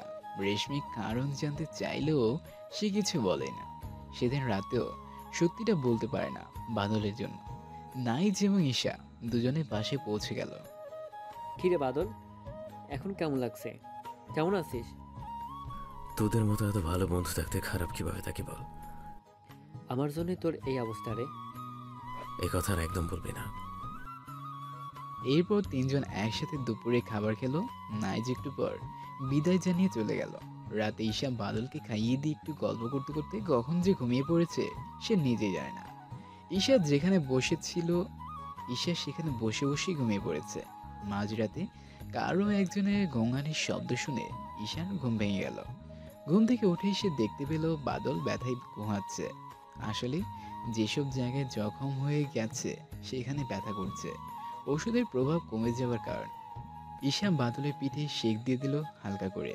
বাদলের ব্যথা একটু কমে যাওয়ায় বাদল ঘুমিয়ে পড়ল। এভাবে যত্ন করতে করতে কেটে গেল 2 সপ্তাহ। বাদল এখন পুরোপুরি সুস্থ। সকাল হতে ঈশা বাদলের পাশে বসে ওকে খাইয়ে দিচ্ছে। বাদলের কেন যেন অভ্যাস হয়ে গেছে ঈশার হাতে থলে খাওয়ার। খেতে খেতে বসে বলল, আজ বাসায় যাবো রে। আমি এখন পুরোপুরি সুস্থ, আর তাছাড়া আমি এমনিতে একজনের কাছে চুক্তিবদ্ধ। দুইজনে একসাথে কলেজে গেল। আজ রেশমি আগে কলেজে এসেছে। ঈশা গাড়ি থেকে বাদলকে নামালো। বাদল একটু সুস্থ হলেই পায়ে হালকা ব্যথা ছিল, তাই বাদল পড়ে যেতে নিলে ঈশা ধরল আর বাদলের হাতে নিজের ঘাড়ের উপর বাদলকে ধরে ক্লাসের দিকে নিয়ে যেতে থাকলো। রেশমি বাদলকে দেখতে এসে ওর গলার কলারটা চেপে ধরল। কই ছিলি এতদিন? আসলে রেশমিরও কষ্ট হচ্ছিল, কিন্তু বসে সেটা বুঝতে পারেনি। এতদিন পর বাদলকে দেখে আর নিজেকে সামলাতে পারেনি। ঈশা রেশমিকে মারবে এমন সময় ওকে আটকালাম। তারপর রেশমির হাতটা ছাড়িয়ে নিয়ে বলতে শুরু করলাম, আমি আপনার চাকর, আমার সাথে আপনি যা খুশি করতে পারেন। আর চিন্তা করবেন না, যে কয়দিন আপনার কাজ করিনি সে কয়দিন পুষিয়ে দেব। বলেই সেখান থেকে চলে গেলাম। এদিকে বাদল চলে যাওয়ার পরেই নিহা এসে রেশমিকে থাপ্পড় মারল। তোকে আমি এতদিন শুধু একটু রাগী আর অহংকারী ভাবতাম, কিন্তু আজ বুঝলাম তোর মন বলতে কিছু নেই। বলে সেখান থেকে চলে গেলাম। চোখে জল এসে গেল। আজ শুধু বাদলের জন্য আমার ছোটবেলার বেস্ট ফ্রেন্ড আমাকে মারলো। রাগে সব মায়া ভুলে গেল রেশমি। বাদল কলেজ শেষ করে আগেই বাসায় মানে রেশমিদের বাসায় চলে আসলো। রেশমি একটু লেট করে বাসায় আসলো, যদিও রেশমি মাথা রাগে ফেটে যাচ্ছিল। আর তার উপর বাদল তাকে একাই ফেলে চলে এসেছে, তাই রাগ যেন আরো বেড়ে যাচ্ছে। রেশমির কাছে বাসার চাবি ছিলই, তাই আর কলিং বেল বাজালো না। সোজা বাসাতে ঢুকে সে দেখলো বাদল তাকে মারার বেলটা দিয়ে বসে আছে। রেশমিকে দেখে সে উঠে আসলো। নিন, মারুন আমাকে, আজকে তো এখনো মারা হয়নি। রাগ উঠেছিল, বেল্টটা নিয়ে মারতে শুরু করলাম। একটু পর ওপরে চলে গেলাম। রেশমির মার খেতে খেতে অভ্যাস হয়ে গেছে, তাই এখন আর কিছু মনে হয় না। এখনো গায়ের দাগ মেশেনি, কিন্তু তারপরও ওর মারের একটা আঘাতও লাগেনি আমাকে। চুপচাপ উঠে গিয়ে রেশমির খাবার রেডি করলাম। খাওয়া শেষ করে ওপরে উঠে এসে শুয়ে পড়লাম। আজ কেন জানি বাদলের জন্য মন খারাপ লাগছিল, কিন্তু বেশি ভাবলাম না। এদিকে ঈশা বাদলের কথা ভাবছে। এই কয়েকদিন বাদলের সাথে খাওয়ার অভ্যাস হয়ে গেছে তার। না খেয়ে চলে গেল ঈশা, আর বাদল একটু খেয়ে ঘুমিয়ে পড়লো। পরের দিন বাদল আর রেশমি একসাথে কলেজে গেল। বাদল গাছতলায় ঈশা, নিহা, নাইজের সাথে গল্প করছে। রেশমির খুব রাগ হচ্ছে বাদলের উপর। বাদল তার বেস্ট ফ্রেন্ড নিহাকে তার কাছ থেকে কেড়ে নিয়েছে। রেশমি তার বন্ধু রনের কাছে যেতে। কিরে রেশমি, আজ রাতে তোকে ড্রিঙ্কস পার্টিতে ইনভাইট করেছি, তোকে কিন্তু আসতেই হবে। আচ্ছা যাব। দিনটা কেটে গেল। ক্লাস শেষ। বাদল রেশমি একসাথে বাসায় যাওয়ার পর রেশমি প্রতিদিনের মতো বাদলকে মেরে উপরে চলে গেল। বাদল রেশমির খাবারের ব্যবস্থা করলো। দুজনে খেয়ে উপরে চলে গেল। সন্ধ্যা হয়ে গেছে। রেশমি বাদলকে গাড়ি বের করতে বলল। বাদল আর কিছু বলল না, কারণ বাদলের রেশমির সাথে কথা বলার ইচ্ছেটাই আর নেই। সে শুধুমাত্র এখন একটা মেশিন, যে 1 বছরের একটা কন্ট্রাক্টে আবদ্ধ। বাদল গাড়ি বের করে অপেক্ষা করতে শুরু করলো। একটু পরেই রেশমি বাইরে এসে গাড়িতে উঠল। রেশমির ড্রেস দেখে বাদলের মাথা বিগড়ে যাচ্ছিল, কিন্তু তবুও বাদল কিচ্ছু বলল না, কারণ তার সেই অধিকার নেই। কিছুক্ষণের ভিতরেই তারা তাদের গন্তব্যে পৌঁছে গেল। বাদলও ভিতরে গেল। যতই হোক ড্রিঙ্কস পার্টি, রেশমিকে একা ছাড়তে পারল না। বাদল একপাশে গিয়ে চুপচাপ বসে আছে, আর এদিকে রেশমি মদ খাচ্ছে তার বন্ধুদের সাথে। 1 প্যাক 2 প্যাক করে পুরো 12 পেগ খাবার পর রেশমি এখন ছেলে না মেয়ে জ্ঞানটুকু নিজের ভিতরে নেই। আজকের পার্টিতে নিহা হচ্ছিল, সে কাউকে কিছু বলেনি, কারণ আগেরবার রেশমির বাবাকে এসব বলার কারণে ক্ষতি বাদলেরই হয়েছিল। এই ভয়ে আর কিছু বলেনি। রেশমির এমন নেশার ঘোর যখন লেগে গিয়েছিল, তখনই রনি তাকে উপরে ঘরে নিয়ে যায়। বাদল চুপচাপ নিচে বসে আছে। হুট করে তার নজরে আসলো যে পার্টির ভিতরে রেশমি নেই। সে প্রথমে নজরে না নিলেও যখন খেয়াল করলো যে রনিও নেই, তখন তার সন্দেহ বেড়ে গেল। বাদল রেশমিকে খুঁজতে খুঁজতে উপরের ঘরে চলে গেল। আসতেই দেখলো রনি রেশমির ড্রেস খোলা ট্রাই করছে। আপনি সব কি করছেন? ছাড়ুন রেশমিকে। এই ছোট লোক, যা এখান থেকে। আপনি ম্যাডামকে ছাড়ুন, আমি চলে যাচ্ছি। দেখ বাদল, এ মেয়ে ভালো না, তোকে সবার সামনে কত অপমান করেছে, কত মেরেছে। চল দুজন মিলে আজ একে ভোগ করি, তুইও তোর সব প্রতিশোধ নিয়ে নে। উনি যাই করুন না কেন, ওনার যা ইচ্ছা আমার সাথে তা করছে, আপনি ওনাকে ছাড়ুন। যা তো এখান থেকে। রনিকে ভালো করে বলার পরেও যখন কথা শুনল না, আমার মাথা বিগড়ে গেল। রনির বুকে সজোরে একটা লাথি মারলাম। আমি রেশমিকে কোলে তুলে নিয়ে আসছি। এর ফল ভালো হবে না বাদল, তোকে আমি দেখে নিব বলেই নিচে আমার বন্ধুকে ফোন করে বলে দিলাম। নিচে আসলাম। নিহা আমার দিকে তাকিয়ে আছে। এমন সময় রনির বন্ধুরা পথ আটকে দাঁড়ালো। আমি কয়েকজনকে মারতেই বাকিরা সরে গেল। গেট দিয়ে বেরোচ্ছি, এমন সময় কেউ পেছন থেকে এসে ছুরি চালিয়ে দিল। আমি তাকে মেরে শুইয়ে দিয়ে বের হয়ে আসলাম। ভীষণ রক্ত পড়ছে। গাড়ি ড্রাইভ করতে করতে দেখলাম রক্তের সিট ভিজে গেছে। রেশমিকে বাসায় নিয়ে এসে রুমে গিয়ে শুইয়ে দিলাম। আবার বাইরে গিয়ে ডাক্তারের কাছে গেলাম। অনেক রক্ত বের হয়ে গেছে, কিন্তু ছুরিটা পেটের পাশ কাটিয়ে বের হয়ে গেছে। কিভাবে হলো এসব? ও কিছু না ডক্টর। বাদলকে ডক্টর কিছু ওষুধ লিখে দিল আর সাথে ড্রেসিং করে দিল। বাদল বাসায় চলে গেল, নিজের রুমে গিয়ে শুয়ে পড়ল, কিন্তু ঘুম ধরছে না। কাটা জায়গায় ব্যথা করতে শুরু করলো। ভোরের দিকে একটু ব্যথা কমে যাওয়ায় বাদল ঘুমিয়ে পড়ল। ঘুম থেকে উঠে দেখে কেউ নেই বাসায়। বাদল বুঝতে পারলো যে রেশমি একাই চলে গেছে। বাদলও রেডি হয়ে কলেজে গেল। রুমে ঢুকতেই বাদল দেখলো রনি ও তার বন্ধুরা এমনভাবে ব্যান্ডেজ করে বসে আছে যেন কেউ মেরে হাত পা ভেঙে ফেলেছে। একটু পরে বাদলকে রেশমি ডাক দিল।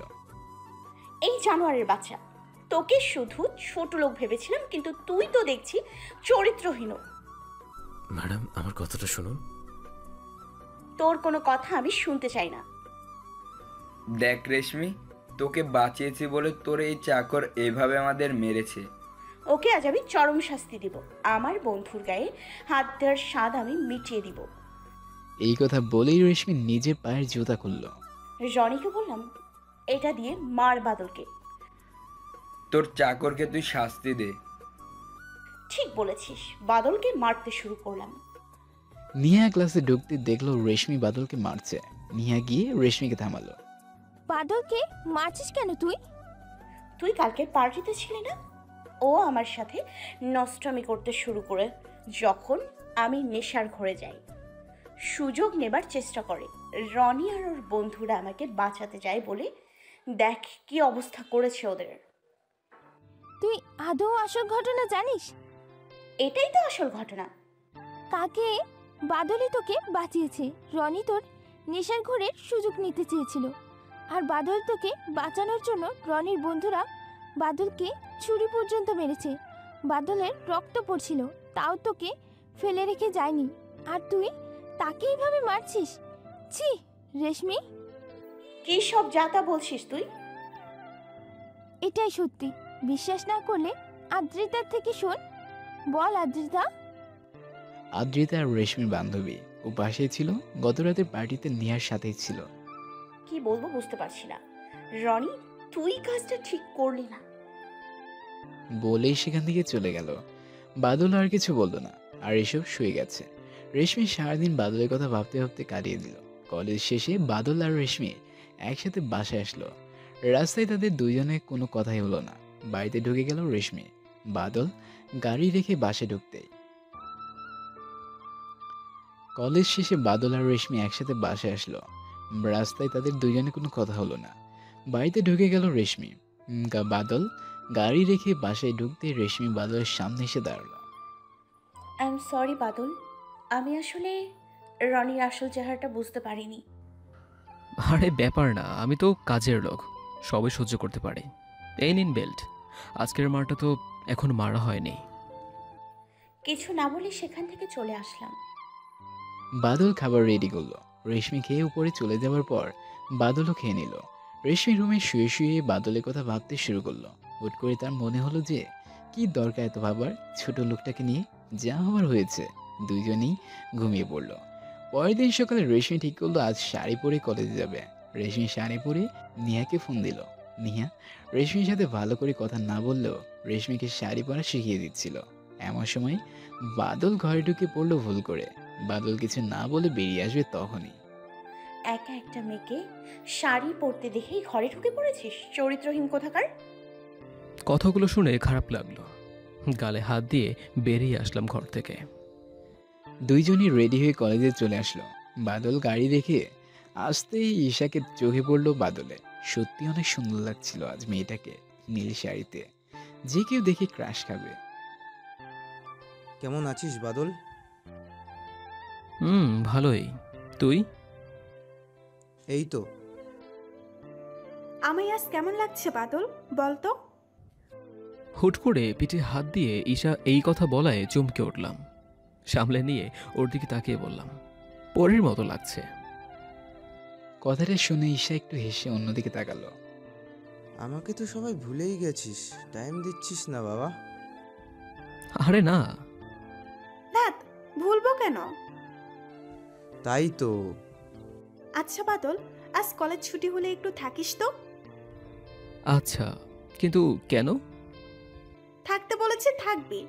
তোরা থাক, আমি আমার অন্য বান্ধবীদেরকেও বলে আসছি। আচ্ছা, যা। ব্যাপারটা কি বলতো, ছুটির সময় কি হবে? তখনই দেখা যাবে ভাই, তার আগে কিছু বলতে পারছি না। ক্লাস শুরু হয়ে গেল। স্যার ক্লাস করাচ্ছে, রেশমি সেদিকে মন নেই। সে ভাবতে শুরু করলো। তখন বাদলকে ওইভাবে না মারলেও হতো। দেখতে দেখতে ক্লাস শেষ হয়ে গেল। ক্লাস শেষ হতেই ঈশা বাদলের কাছে এসে বলল, নিচে আয়। তারপর পুরো কলেজ ক্যাম্পাসের মাঝে বাদলকে নিয়ে গেল। পুরা কলেজ ক্যাম্পাসের মাঝে দাঁড়িয়ে আছি। প্রথমে একটু কেমন জানি লাগছিল, কিন্তু নিজেকে সামলে নিয়ে বাদলের সামনে হাঁটু গেড়ে বসলাম। তারপর বাদলের সামনে গোলাপ ফুল ধরে বলতে শুরু করলাম, আমি তোকে ভীষণ ভালোবাসি বাদল, সব সময় শুধু তোরই কথাই ভাবি। প্রথমে বুঝতাম না, কিন্তু আস্তে আস্তে এমন হলো, তোকে ছাড়া এক মুহূর্ত থাকবো কি করে সেই প্রশ্নের কোনো উত্তর খুঁজে পাচ্ছিলাম না। সারা জীবন তোর হাতটা ধরে থাকার খুব ইচ্ছে করে। আমি কি সেই সুযোগটা পাবো? প্লিজ না করিস না বাদল, তোকে ছাড়া আমি থাকতে পারবো না। পুরো কলেজের সবাই তাকিয়ে আছে আমার দিকে। কি বলবো বুঝতে পারছি না। আমার ঈশাকে ভালো লাগে না সেটা নয়, কিন্তু তারপরেও কি করব সেটাই ভাবছি। আমার মনে হতে শুরু করলো যে যদিও আমার দ্বারা এই ভালোবাসা নামের জিনিসটা আর হবে না, কিন্তু তখনই মনে পড়লো যে একটা মেয়ে ভালোবাসে, আমার এত খেয়াল রাখে, তাকে কষ্ট দেওয়ার কোনো মানেই হয় না। তখনই বলতে শুরু করলাম, ঈশা, আমি তোর সাথে রিলেশনে যেতে রাজি আছি। তুই সারা জীবন আমার হাত ধরে থাকবি, কিন্তু কিন্তু কি? আমি রেশমির সাথে যে এই কন্টাক্টে আছি সেটাতে তোর সমস্যা হবে মনে হয়। কোনো সমস্যা নেই, আমি সব কিছুতেই রাজি, শুধু তুই থাকলেই হবে। আচ্ছা। একটু পর ঈশা উঠে বাদলকে জড়িয়ে ধরলো। বাদলও কিছু বললো না। বাদলের হাত ধরে কলেজের ক্যাম্পাসের বাইরে নিয়ে চলে গেল। পিছে পিছে নাইজও চলে গেল। পুরো ক্যাম্পাসে অনেকে তো বলাবলি শুরু করলো যে এমন একটা খ্যাত ছেলেকে ঈশা প্রপোজ করলো, এটা কিভাবে সম্ভব। আর এতক্ষণ বাদলের পিছনে রেশমিও দাঁড়িয়েছিল। কেন জানি আজকে তার চোখে জল জমে গেছে। সেই জল জমার কারণ রেশমি জানেও না। রেশমির মনে হচ্ছিল কেউ যেন তার বুকের পর পাথর তুলে দিয়েছে, কিন্তু এই কষ্টের কারণ সে জানেই না। চুপচাপ বাসে চলে গেল সেখান থেকে। কিরে মামা, ভালোই, আমাকে ভুলে গেলে তুমি? আরে না ভাই। ওই তোকে ভুলবে কেন? তোকে ভুলবে কেন? তুই ওর সব থেকে কাছের মানুষ না? তোকে আর কি বলবো ঈশা, তুই বাদলকে ভালোবাসিস, আমাকে অন্তত একবার বলতে পারতিস, কিছু না করি একটু হেল্প করতাম। না মানে। থাক বাদ দে, চল নদীর ধারে যাই। চল। তিনজন নদীর ধারে বসে গল্প করতে শুরু করলো। ঈশা বাদলের হাত ধরে বসে আছে।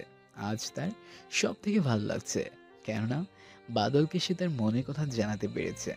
বাদলের ও রেশমির জন্য তেমন কিছু মনেই হচ্ছে না। সন্ধ্যা হয়ে গেল। আড্ডা দিতে দিতে নাইট চলে গেল। একটু পরে বাদল ঈশাকে বাসায় পৌঁছে দিয়ে রেশমি বাসায় যেতে শুরু করলো। বাসায় ঢুকতেই রেশমি বাদলের কলারটা ধরে ওকে উপরে নিয়ে গেল। কয়টা লাগে তোর? আমি জানতাম ঈশা তোর ভালো বন্ধু, তাই বলে তোরা তলে তলে এসব করিস? ছি, এই তোর আত্মসম্মান, এটা নিয়ে আবার তুই বড়াই করিস? ছি, তোর না বউ আছে ঘরে? বউ থাকতে আবার অন্য মেয়ের প্রপোজাল অ্যাকসেপ্ট করতে তোর লজ্জা করে না? লুইচ্ছা হয়েছিস খুব। ম্যাডাম, আপনি কিছু বললেন কি? শুনতে পারলাম না ভালো করে। আমি না আপনার চাকর, আপনি আমার মালিক। আমার ঘরে বউ আসলো কই থেকে? আর সে আমাকে ভালোবাসে, সারাদিন আমার কেয়ার করে। আমি এখন এই যে আপনার সামনে সুস্থ শরীরে দাঁড়িয়ে আছি না, সেটাও ওই মেয়েটার জন্যই। তাহলে তাকে কেন ফিরিয়ে দেব আমি? দেখুন, আমাদের কন্ট্রাক্টের আর 6 মাস বাকি আছে। এখন এইসব কথা বলার কোনো মানেই হয় না। কি বলবো বুঝতে পারলাম না। মাথা নিচু করে চলে আসলাম সেখান থেকে। রেশমি চলে গেল। আমি ভাবছি এখন আবার বউ বলতে আসছে, এখন প্রয়োজনে আমাকে প্রিয়জন বানাতে চায়। আমি তো কাজের লোকই থাকি। আচ্ছা, আমি বাদলকে এসব কেন বলতে গেলাম? সত্যিই তো ও আমার কাজের লোক। কি হচ্ছে এসব? ধুর চাই, ভালো লাগে না। রেশমির খাবার রেডি করে ওকে ডেকে নিয়ে আসলাম। রেশমি খেয়ে চলে গেল। আমিও খেয়ে উপরে আসতেই ঈশাকে কল দিলাম। শুরু করলাম গল্প করা। কথা বলতে বলতে কখন যে 3টা বেজে গেছে সেই খেয়ালই নেই। অতঃপর ঈশাকে ঘুমাতে বলে ফোন রাখতেই খেয়াল হলো আমার ঘরের দরজার বাইরে কেউ একজন আছে। আমি দরজা লাগাইনি, তাই সোজা বাইরে যেতেই দেখি রেশমি ওর রুমে ঢুকে গেল। কিছুই বুঝলাম না ব্যাপারটা। তারপর ঘুমিয়ে পড়লাম। বাবু চল, আজ নদীর পাড়ে ঘুরতে যাই। আচ্ছা চলো। আসলে আমি ঈশাকে বন্ধুই ভাবে, কিন্তু মেয়েটা আমাকে ভালোবাসে, তাই অন্তত ওকে কষ্ট দিতে চাই না। দূর থেকে শুধু দেখলাম বাদল আর ঈশা কলেজ থেকে বের হয়ে গেল। কেন জানি না আজ কলিজা ছিঁড়ে যাবে এমন কষ্ট হতে শুরু করলো। নিজেকে সামলাতে পারছিলাম না, চোখ দিয়ে অঝরে জল পড়ছিল। এমন সময় পেছন থেকে কে যেন কাঁধে হাত রাখলো আমার। খুব কষ্ট হচ্ছে তাই না রে? নেহাকে দেখেই নিজেকে সামলে নিলাম। কই না তো, কষ্ট কেন হবে? ও আমার চাকর, আর তো কিছু না। কষ্ট হবার প্রশ্নই আসে না। তুই কি আদৌ জানিস এই বাদল কে? তুই কি বাদলের হিস্ট্রি জানিস? জানবি বা কি করে? এইরকম একটা হীরার মতো স্বামী পেয়েও তাকে হারিয়ে ফেলছিস। তোকে আর কি বলবো, থাক বাদ দে। বাদলকে কি ওর পরিচয়? বাদ দে, তোর কাছে তো সে একটা চাকর, তার পরিচয় নিয়ে কি করবি বল? থাক গেলাম। প্লিজ বল না। আচ্ছা শোন, বিজনেস টাইকুন বাচ্চু রহমানকে চিনিস? হ্যাঁ, উনি তো এই দেশের সব থেকে বড় বিজনেসম্যান। কেন, কি হয়েছে? ওনার কথা কেন বলছিস? ওনার এক ছেলে আর এক মেয়ে। মেয়েটা ছোট। ওনারা এই শহরে থাকেন না, কিন্তু ওনার সাথে আমার বাবার পরিচয় ছিল। কিছুদিন আগেই ওনার মেয়ের সাথে এফবিতে কথা হয়, আর আমি ওনার মেয়েকে আগে থেকে চিনলেও কখনো এফবিতে কথা হয়নি। পরিচয় হবার কিছুদিন পর আমি ওই মেয়েটার ডেতে একটা ছবি দেখি। সেখানে মেয়েটা লিখেছিল, মিস ইউ ভাইয়া, তোকে দেখার খুব ইচ্ছে করছে ভাইয়া। জানিস ছবিটাতে ওই মেয়েটার সাথে কে ছিল? কে ছিল? ওই মেয়েটার সাথে ছিল বাদল। তারপর আমি মেয়েটাকে নক করি, সব কিছু শুনি। তার ভাইয়া কোথায় গেছে, কেন চলে গেল, সব কিছু। জানিস বাদল নিজের সব কিছু বদলে ফেলেছে। ও শুধুমাত্র বাসায় একটা চিঠি লিখে রেখে চলে এসেছিল, যেখানে বাদল লিখেছিল, বাবা আমি চলে যাচ্ছি, তুমি ঠিকই বলেছ, আমি একটা অমানুষ হয়ে গেছি, আর আমি ভালো একটা মানুষ হবার একটাই উপায়, আর তা হচ্ছে পড়াশোনা। কিন্তু এই রাজ প্রাসাদের বিলাসিতার ভিতরে সেটা হবে না। যেদিন প্রতিষ্ঠিত হতে পারবো সেদিন আবার বাড়ি ফিরবো। ভালো থেকো। বাদলের বোন আমাকে সেই চিঠির ছবি তুলে পর্যন্ত দেখিয়েছে। আরে তুই যে এক শহরের একটা নেতার মেয়ে হয়ে এত অহংকার করিস, সেখানে বাদলের এরকম 100টা শহরের 1000টা নেতা কিনে নিয়ে পকেটে রাখার মতো ক্ষমতা থাকা সত্ত্বেও সে এক ফোঁটাও অহংকার করে না। কাকে ছোট লোক বলিস তুই? একবারও কি ভেবেছিস সে যদি চায় তাহলে তোর এই শহরটাকে ইশারায় কিনে নিতে পারবে? কি বলছিস এসব? দেখ বাচ্চু রহমানের ফ্যামিলি ফটো দেখ, এটা কি বাদল না? কি বলবো আর কি ভাববো সেটা কাজ করছে না। আমার মনে হতে শুরু করলো আমি এই দুনিয়ার মানুষই না। আর হ্যাঁ রেশমি, আরও একটা কথা শুন। সেদিন রাতে তোর ক্লাবে আসার কথা তোর বাবাকে আমি বলেছিলাম, বাদলের কোনো দোষ ছিল না। এই কথা শোনার পর আমার মাথায় বাজ ভেঙে পড়লো। শক খেলাম মনে হয় 220 ভোল্টের। নিজের কাছে নিজেকে মানুষ মনে হচ্ছিল না। ছি, আমি এতটা নীচ হলাম কি করে? না জেনে একটা মানুষের উপর এতদিন এইভাবে অত্যাচার করে গেলাম। ছি, এত ক্ষমতা থাকা সত্ত্বেও যেই মানুষ বিন্দুমাত্র অহংকার দেখায় না, তার সাথে আমি এসব কি করলাম ভাবতেই নিজেকে শেষ করে দিতে ইচ্ছে করছে। কি ভাবছিস? কষ্টটা বেড়ে ডাবল হয়ে গেল, তাই না রে? বাদল আমাকে সেই রাতের ঘটনা তোকে যেন না বলে সে প্রমিস করে নিয়েছিল, তাই তোকে এতদিন বলিনি। কিন্তু বাদলের ওপর তোর করা অত্যাচারগুলো আর সহ্য হচ্ছিল না। আজকে তোকে কাঁদতে দেখে বুঝলাম যে তুই বাদলকে ভালোবেসে ফেলেছিস, অন্য মেয়ের সাথে ওকে সহ্য করতে পারছিস না, তাই তোকে সব সত্যি জানালাম। থাক, বাই। নেহা চলে যাচ্ছে। আমার কেন জানি নিজেকে নিষ্প্রাণ মনে হতে শুরু করলো। আমি রাগের মাথায় এসব কি করে ফেলেছি ভাবতেই নিজের উপর ঘৃণা হতে শুরু করলো। ক্লাস না করে বাসায় চলে গেলাম। সকালে দুইজনে ঘুম থেকে উঠে ফ্রেশ হয়ে নাস্তা করে কলেজে যাওয়ার জন্য রেডি হতে গেল। বাদল তো রেশমিকে দেখে অনেকটা অবাক হয়ে গেল। রেশমির চোখ পুরাই লাল হয়ে গেছে, মনে হয় সারা রাত কান্না করেছে এমন। চোখের অবস্থা দেখে মনে হচ্ছিল যেন ঘুমায়নি সার। বাদল আর বেশি কিছু ভাবলো না। কলেজে যেতেই ঈশা বাদলের কাছে চলে আসলো। এদিকে বাদল আর ঈশা নদীর ধারে বসে আছে। বাদলের ভালোই লাগছে। ঈশা কথা বলছে, বাদলও গল্প করতে করতে সময় কখন যে কেটে গেছে তারা বুঝতে পারেনি। সন্ধ্যা হয়ে গেল। বাদল ঈশাকে বাড়িতে পৌঁছে দিয়ে নিজে বাসায় গেল। বাসায় কলিং বেল চাপতে রেশমি দরজা খুলে দিল। ম্যাডাম, একটু দেরি হয়ে গেছে, প্লিজ রাগ করবেন না।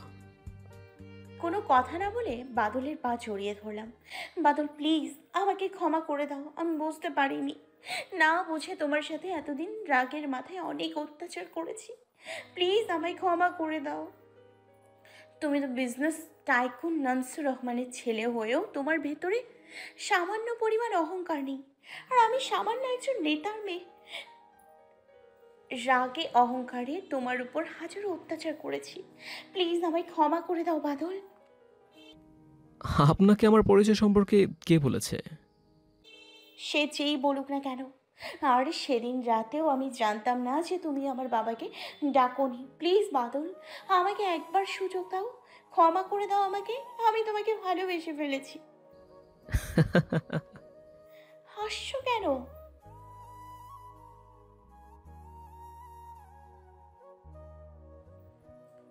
বলার মতো কোনো কথা খুঁজে পাচ্ছিলাম না, কারণ বাদল যা বলছিল সব অক্ষরে অক্ষরে সত্যি।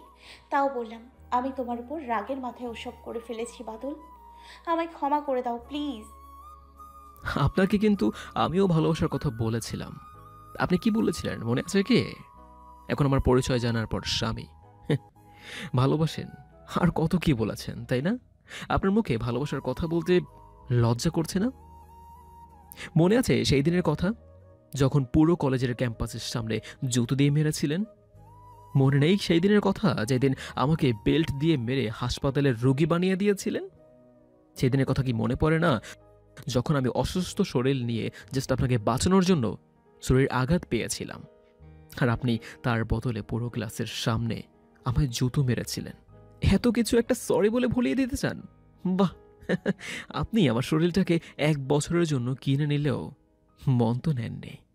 এসব কিছু বলতে চাইনি, কিন্তু আপনার মুখে ভালোবাসা শব্দটা শুনে সহ্য করতে পারলাম না, তাই এখন চাইলে শাস্তি দিতে পারেন। Oops oops wait, most important কথা, আমি আপনার সাথে খারাপ ব্যবহার করেছি, তাই আপনি ওইসব করেছিলেন, মানলাম। কিন্তু নাইস কি দোষ করেছিল বলতে পারেন?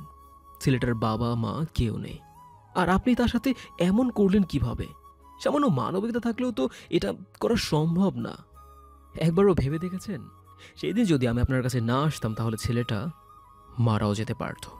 আর আমি আপনাকে এই কথা জানার পরও সেই দিন যেই কথাটা বলেছিলাম সেটা কি আপনি ভুলে গেছেন? আবার মনে করিয়ে দেই, আপনার প্রতি আমার ভালোবাসা ছিল, ভীষণ ভালোবেসে ফেলেছিলাম আপনাকে। আপনি আমার ওপর হাজার অত্যাচার করলেও আমি সামান্য পরিমাণ কষ্ট পেতাম না, কিন্তু আপনি যেটা করেছেন তারপর থেকে আপনার ওপর আমার ভালোবাসা নামক কোনো অনুভূতি থাকবে না। দরকার পড়লে নিজে শেষ হয়ে যাব। কিছু বলতে পারলাম না, পুরা বাকরুদ্ধ হয়ে নিচের দিকে তাকিয়ে আছি।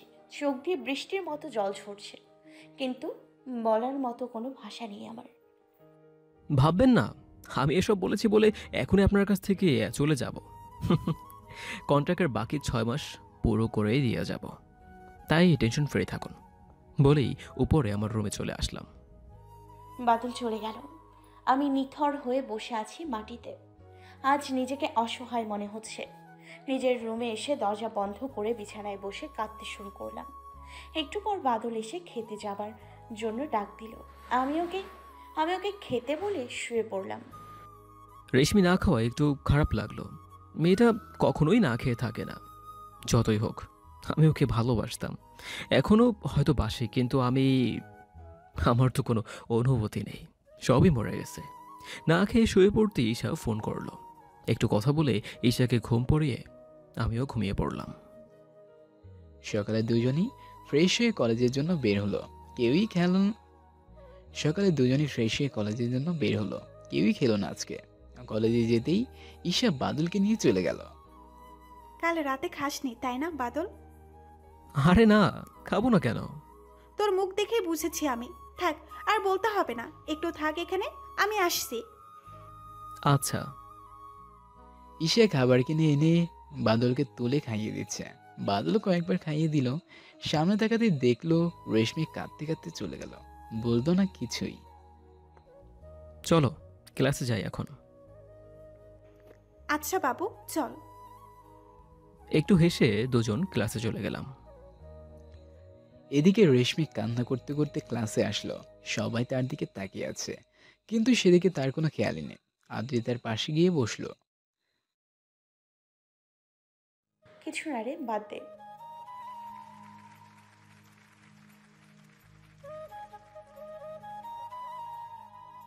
কিছু বললাম না, শুধু আদ্রিতার থেকে বাদলের আইডিটা নিলাম। ক্লাস শেষ হয়ে গেল। ঈশা বাদলকে ছাড়াতে চাইছিল না। বাদল ঈশাকে বুঝিয়ে রেশমির সাথে বাসায় চলে আসলো। রাস্তায় একটা কথা হয়নি দুইজনের মধ্যে।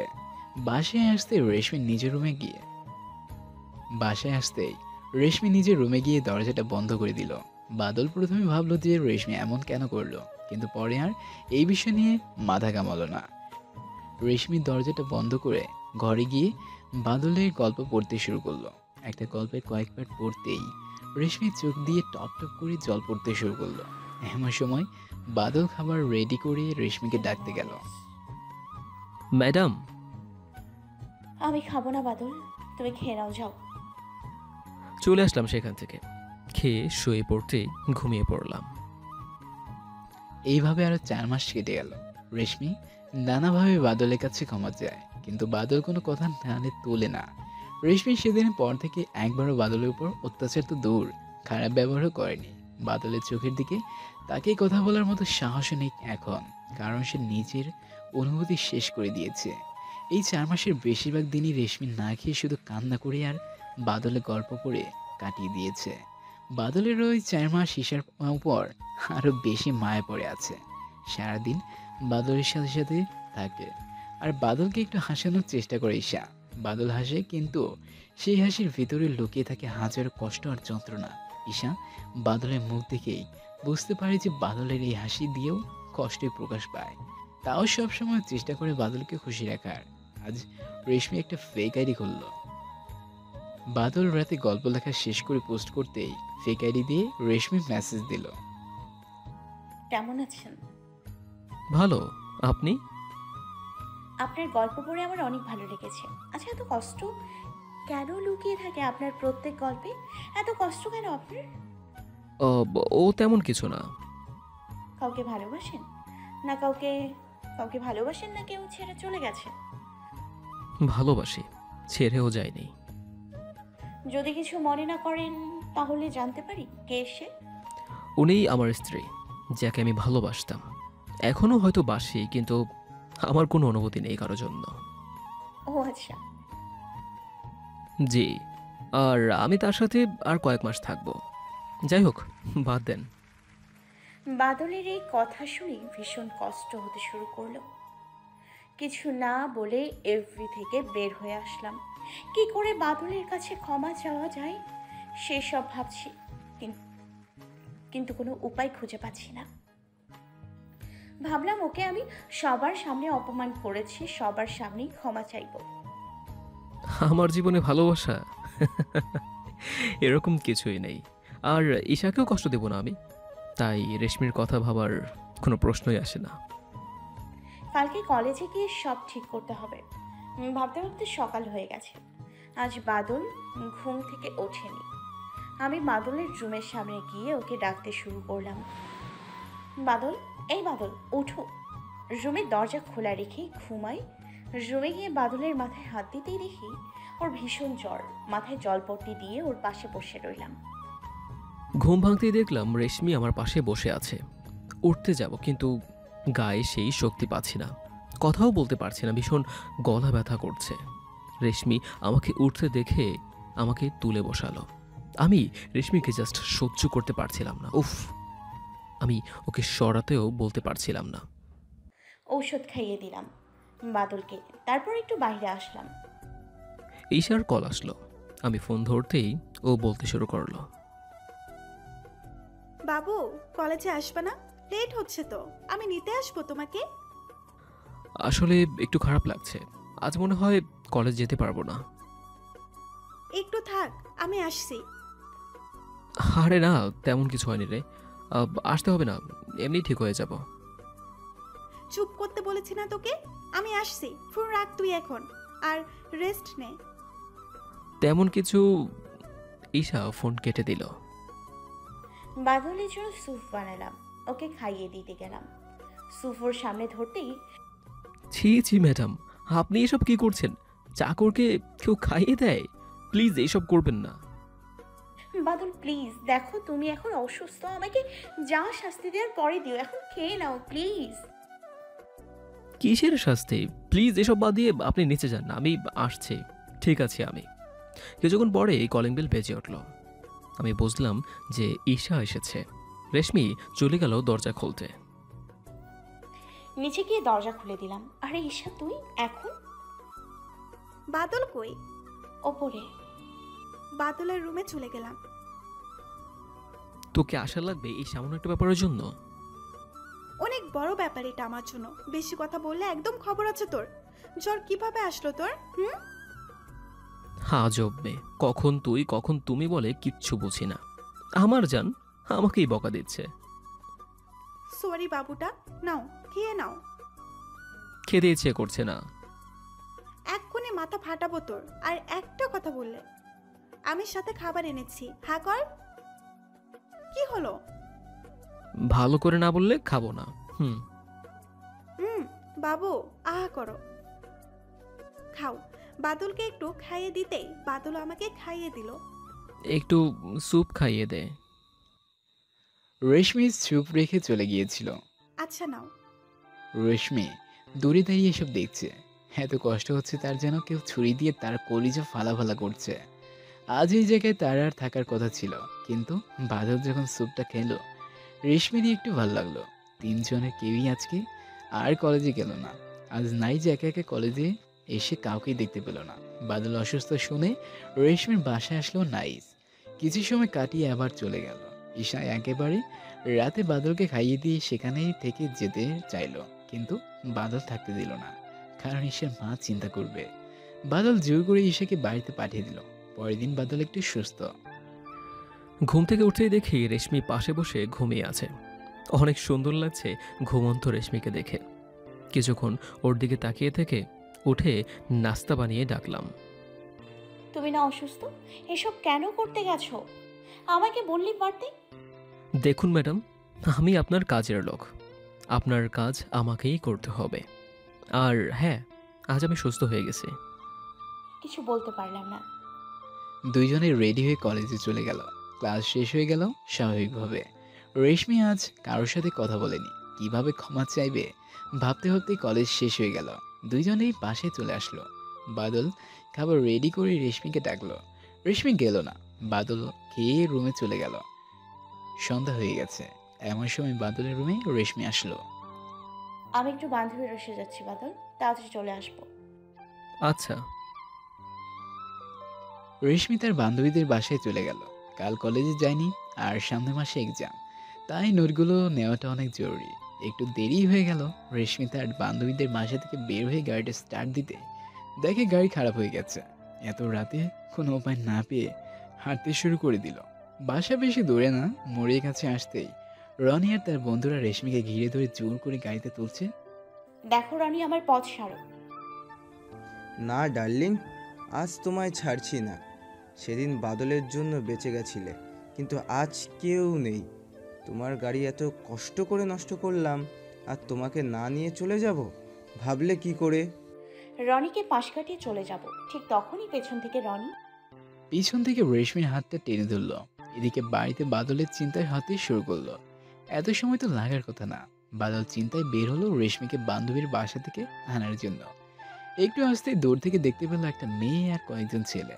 কাছে যেতেই দেখলো রেশমি, রনি আর তার বন্ধুরা।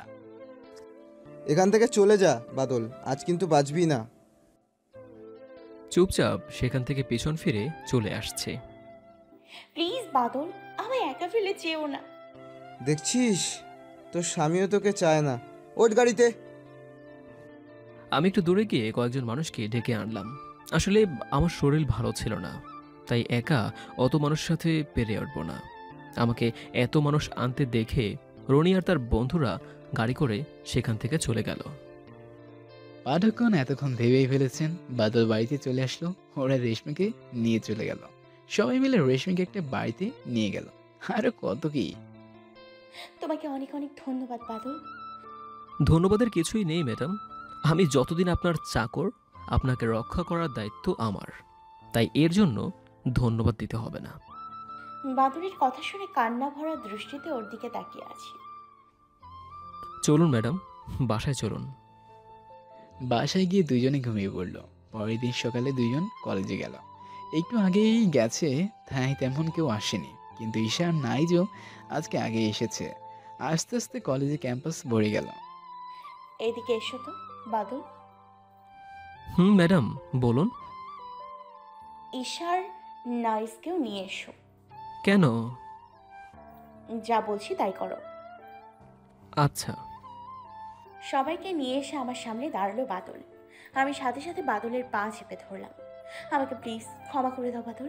দেখো, তোমাকে আমি সবার সামনে অপমান করেছি, সবার সামনে তোমার পা ধরে ক্ষমা চাচ্ছি। প্লিজ বাদল, আমায় একবার সুযোগ দাও, একবার ক্ষমা করে দাও আমায়। পুরো ক্যাম্পাস আমাদের দিকে তাকিয়ে আছে। আমি কি করব বুঝতে পারছি না। বাদলকে একটু ক্ষমা করে দিতে বল না নাইজা। ঈশা, তুই একটু বল না বাদলকে। প্লিজ ম্যাডাম, আমার পা ছাড়ুন, সবাই দেখছে। দেখো। একটু বড় এক রকমের জোর করেই পা ছাড়িয়ে ক্লাসে চলে আসলাম। পিছন পিছনে ঈশাও চলে আসলো। রেশমিকে আজ আর ক্লাসে দেখতে পেলাম না। ক্লাস শেষে বের হওয়ার সময় দেখি রেশমি সেখানেই বসে আছে। দেখে অনেক মায়া হলো, কিন্তু কিছু না বলে বাসায় চলে আসলাম। রাত হয়ে গেল, কিন্তু রেশমি আসার কোনো নামই নেই। অনেক চিন্তা হলো। দেখতে দেখতে 7 দিন কেটে গেল। আমি আমার ভাড়া বাড়িতে চলে আসলাম। রেশমি কলেজে আসছে না, ওর বাবা মার কাছেও ও যায়নি। যদিও মুখে বলতাম যে রেশমিকে ঘৃণা করি, কিন্তু মনে মনে হয়তো ওকে ভালোবাসতাম। প্রতিদিন রেশমিকে খুঁজতাম, কিন্তু কোথাও কোনো সামান্য খোঁজ পেতাম না। মনে মনে নিজেকে দোষ দিতে শুরু করলাম। ভাবতে শুরু করলাম যে সেদিন হয়তো মেয়েটা মন থেকেই ক্ষমা চেয়েছিল। পুরো ক্লাস টাইম ক্যাম্পাসের মাঠেই বসে কান্না করছিল, তাও ক্ষমা করেনি। এখন রেশমির কিছু হয়ে গেলে নিজেকে কখনো ক্ষমা করতে পারবো না। মেয়েটা রাগের বশে ভুল করে ফেলেছে, কিন্তু তাই বলে আমিও এটাই করে ফেললাম। নিজেকে চরম দোষী মনে হতে শুরু করলাম। 1 মাস কেটে গেল, তাও রেশমির কোনো দেখা নেই। নিজেকে পাগল পাগল ভাবতে শুরু করলাম। কলেজ যাওয়া বন্ধ করে দিলাম। কয়েকদিন যাবৎ কলেজেও যাচ্ছি না। এদিকে আজ ঈশা বাসায় আসলো। কলেজে কেন যাস না বাদল? কিছু না রে, এমনি। তুই রেশমিকে ভীষণ ভালোবাসিস, তাই না রে বাদল? কিছু না বলেই ঈশাকে ধরে কান্না করতে শুরু করলাম। আমি সেদিন বুঝেছিলাম তুই রেশমিকে যতই ঘৃণা করার কথা বলিস না কেন, তুই ওকে ভালোবাসিস। আমি তোকে ভালোবাসি সত্যি, কিন্তু তার থেকেও বড় হচ্ছে তোর খুশি থাকা। আমি কিছু চাইলেই তুই ফেলতে পারবি না জানি, কিন্তু আজ আমার মনে হচ্ছে সেদিন যদি আমি তোর জীবনে না আসতাম তাহলে এসব কিছুই হতো না। রেশমিও হারিয়ে যেত না, কিন্তু আমার মন বলছে রেশমি ফিরে আসবে। আর ও যখন আসবে আমি চাই না যে আমার জন্য সেখানে আবার কোনো ঝামেলা হোক। মানে? আমি তোর ভালোবাসা চেয়েছি সত্যি, কিন্তু তার থেকেও বেশি চাই তুই যাতে খুশি থাকিস। আজ রাতে আমি চলে যাচ্ছি বাদল, আবার দেখা হবে কিনা জানি না, তবে দূর থেকে তুই খুশি আছিস এটা ভেবে শান্তিতে থাকতে পারবো। চলে যাচ্ছিস মানে? হ্যাঁ বাদল, আজ রাতে ফ্লাইটে আমি বিদেশে চলে যাব, তোর সাথে একটু দেখা করতে আসলাম। পাগল নাকি তুই? যাস না প্লিজ। আমাকে যেতে হবে, সব কিছু রেডি। একটা কথা রাখবি আমার বাদল? কি? তুই রেশমিকে ক্ষমা করে দে, মেয়েটা নিজের ভুল বুঝতে পেরেছে। আর রাগ করে থেকে লাভ কি বল, ওর সাথেই সুখে থাক। আর হ্যাঁ, শেষবারের মতো তোকে একবার খাইয়ে দেই বাদল। ঈশার চোখে জল দেখে নিজেকে আর সামলাতে পারলাম না, আমিও কাঁদতে শুরু করলাম ওর সাথে। একটু পর আমাকে খাইয়ে দিয়ে চলে যেতে চাইল, আমিও ওর সাথে গেলাম। রাতের বেলা ঈশাকে একদম এয়ারপোর্টে ছেড়ে দিয়ে বাসায় আসলাম। আজ যেন আরও বেশি কষ্ট হচ্ছে। ঈশাও চলে গেল। এসব ভাবতে ভাবতে কখন যে ঘুমিয়ে পড়লাম। দেখতে দেখতে আরও 7 দিন চলে গেল। রেশমির কন্ট্রাক্টের আর মাত্র 7 দিন বাকি আছে, কিন্তু আমি এখনও রেশমির কোনোই খোঁজ পাইনি। এসব ভাবতে ভাবতে কখন যে চোখ লেগে গেছে জানি না। কোনো একজন আর মাথায় হাত বুলিয়ে দেওয়াতে ঘুম ভাঙলো আমার। চোখ খুলে দেখি আম্মু। আম্মু, তুমি এখানে কি করে আসলো?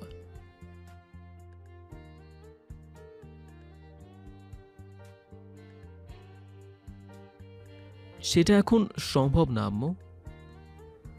মায়ের সাথে বাড়িতে চলে আসলাম। বাবা আমাকে দেখেই জড়িয়ে ধরলো। কিছুক্ষণ কথা বলে নিজের ঘরে চলে আসলাম।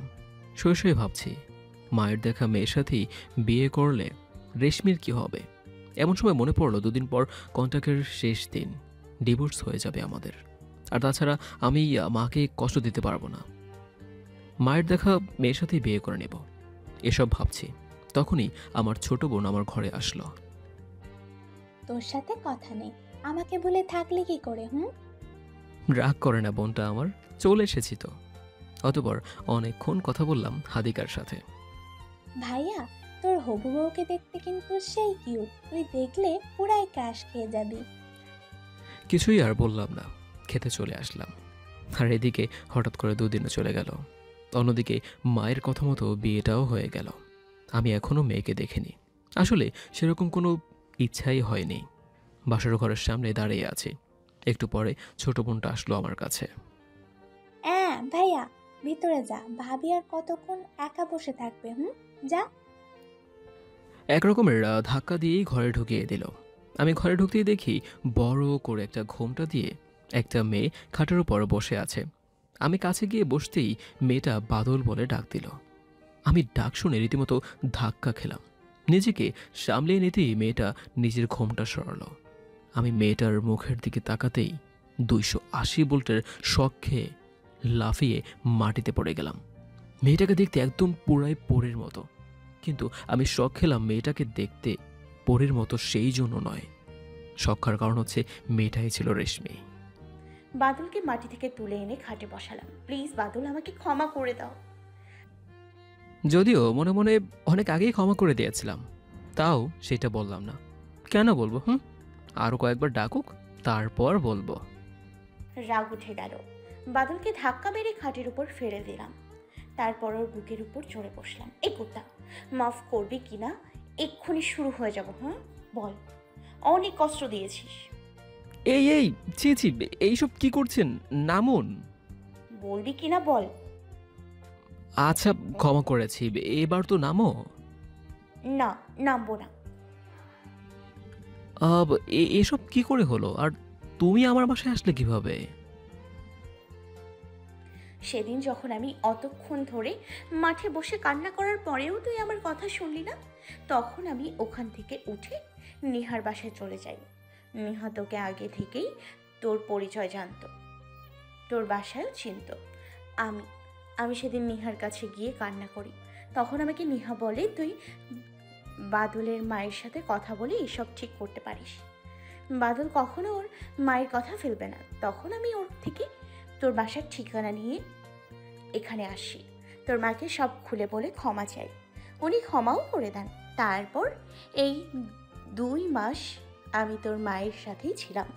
উনি আমাকে বলেছিলেন যে যেদিন আমার কন্ট্রাক্টের মেয়াদ শেষ হবে সেই দিন আবার বিয়ে দেবে আমার তোর সাথে।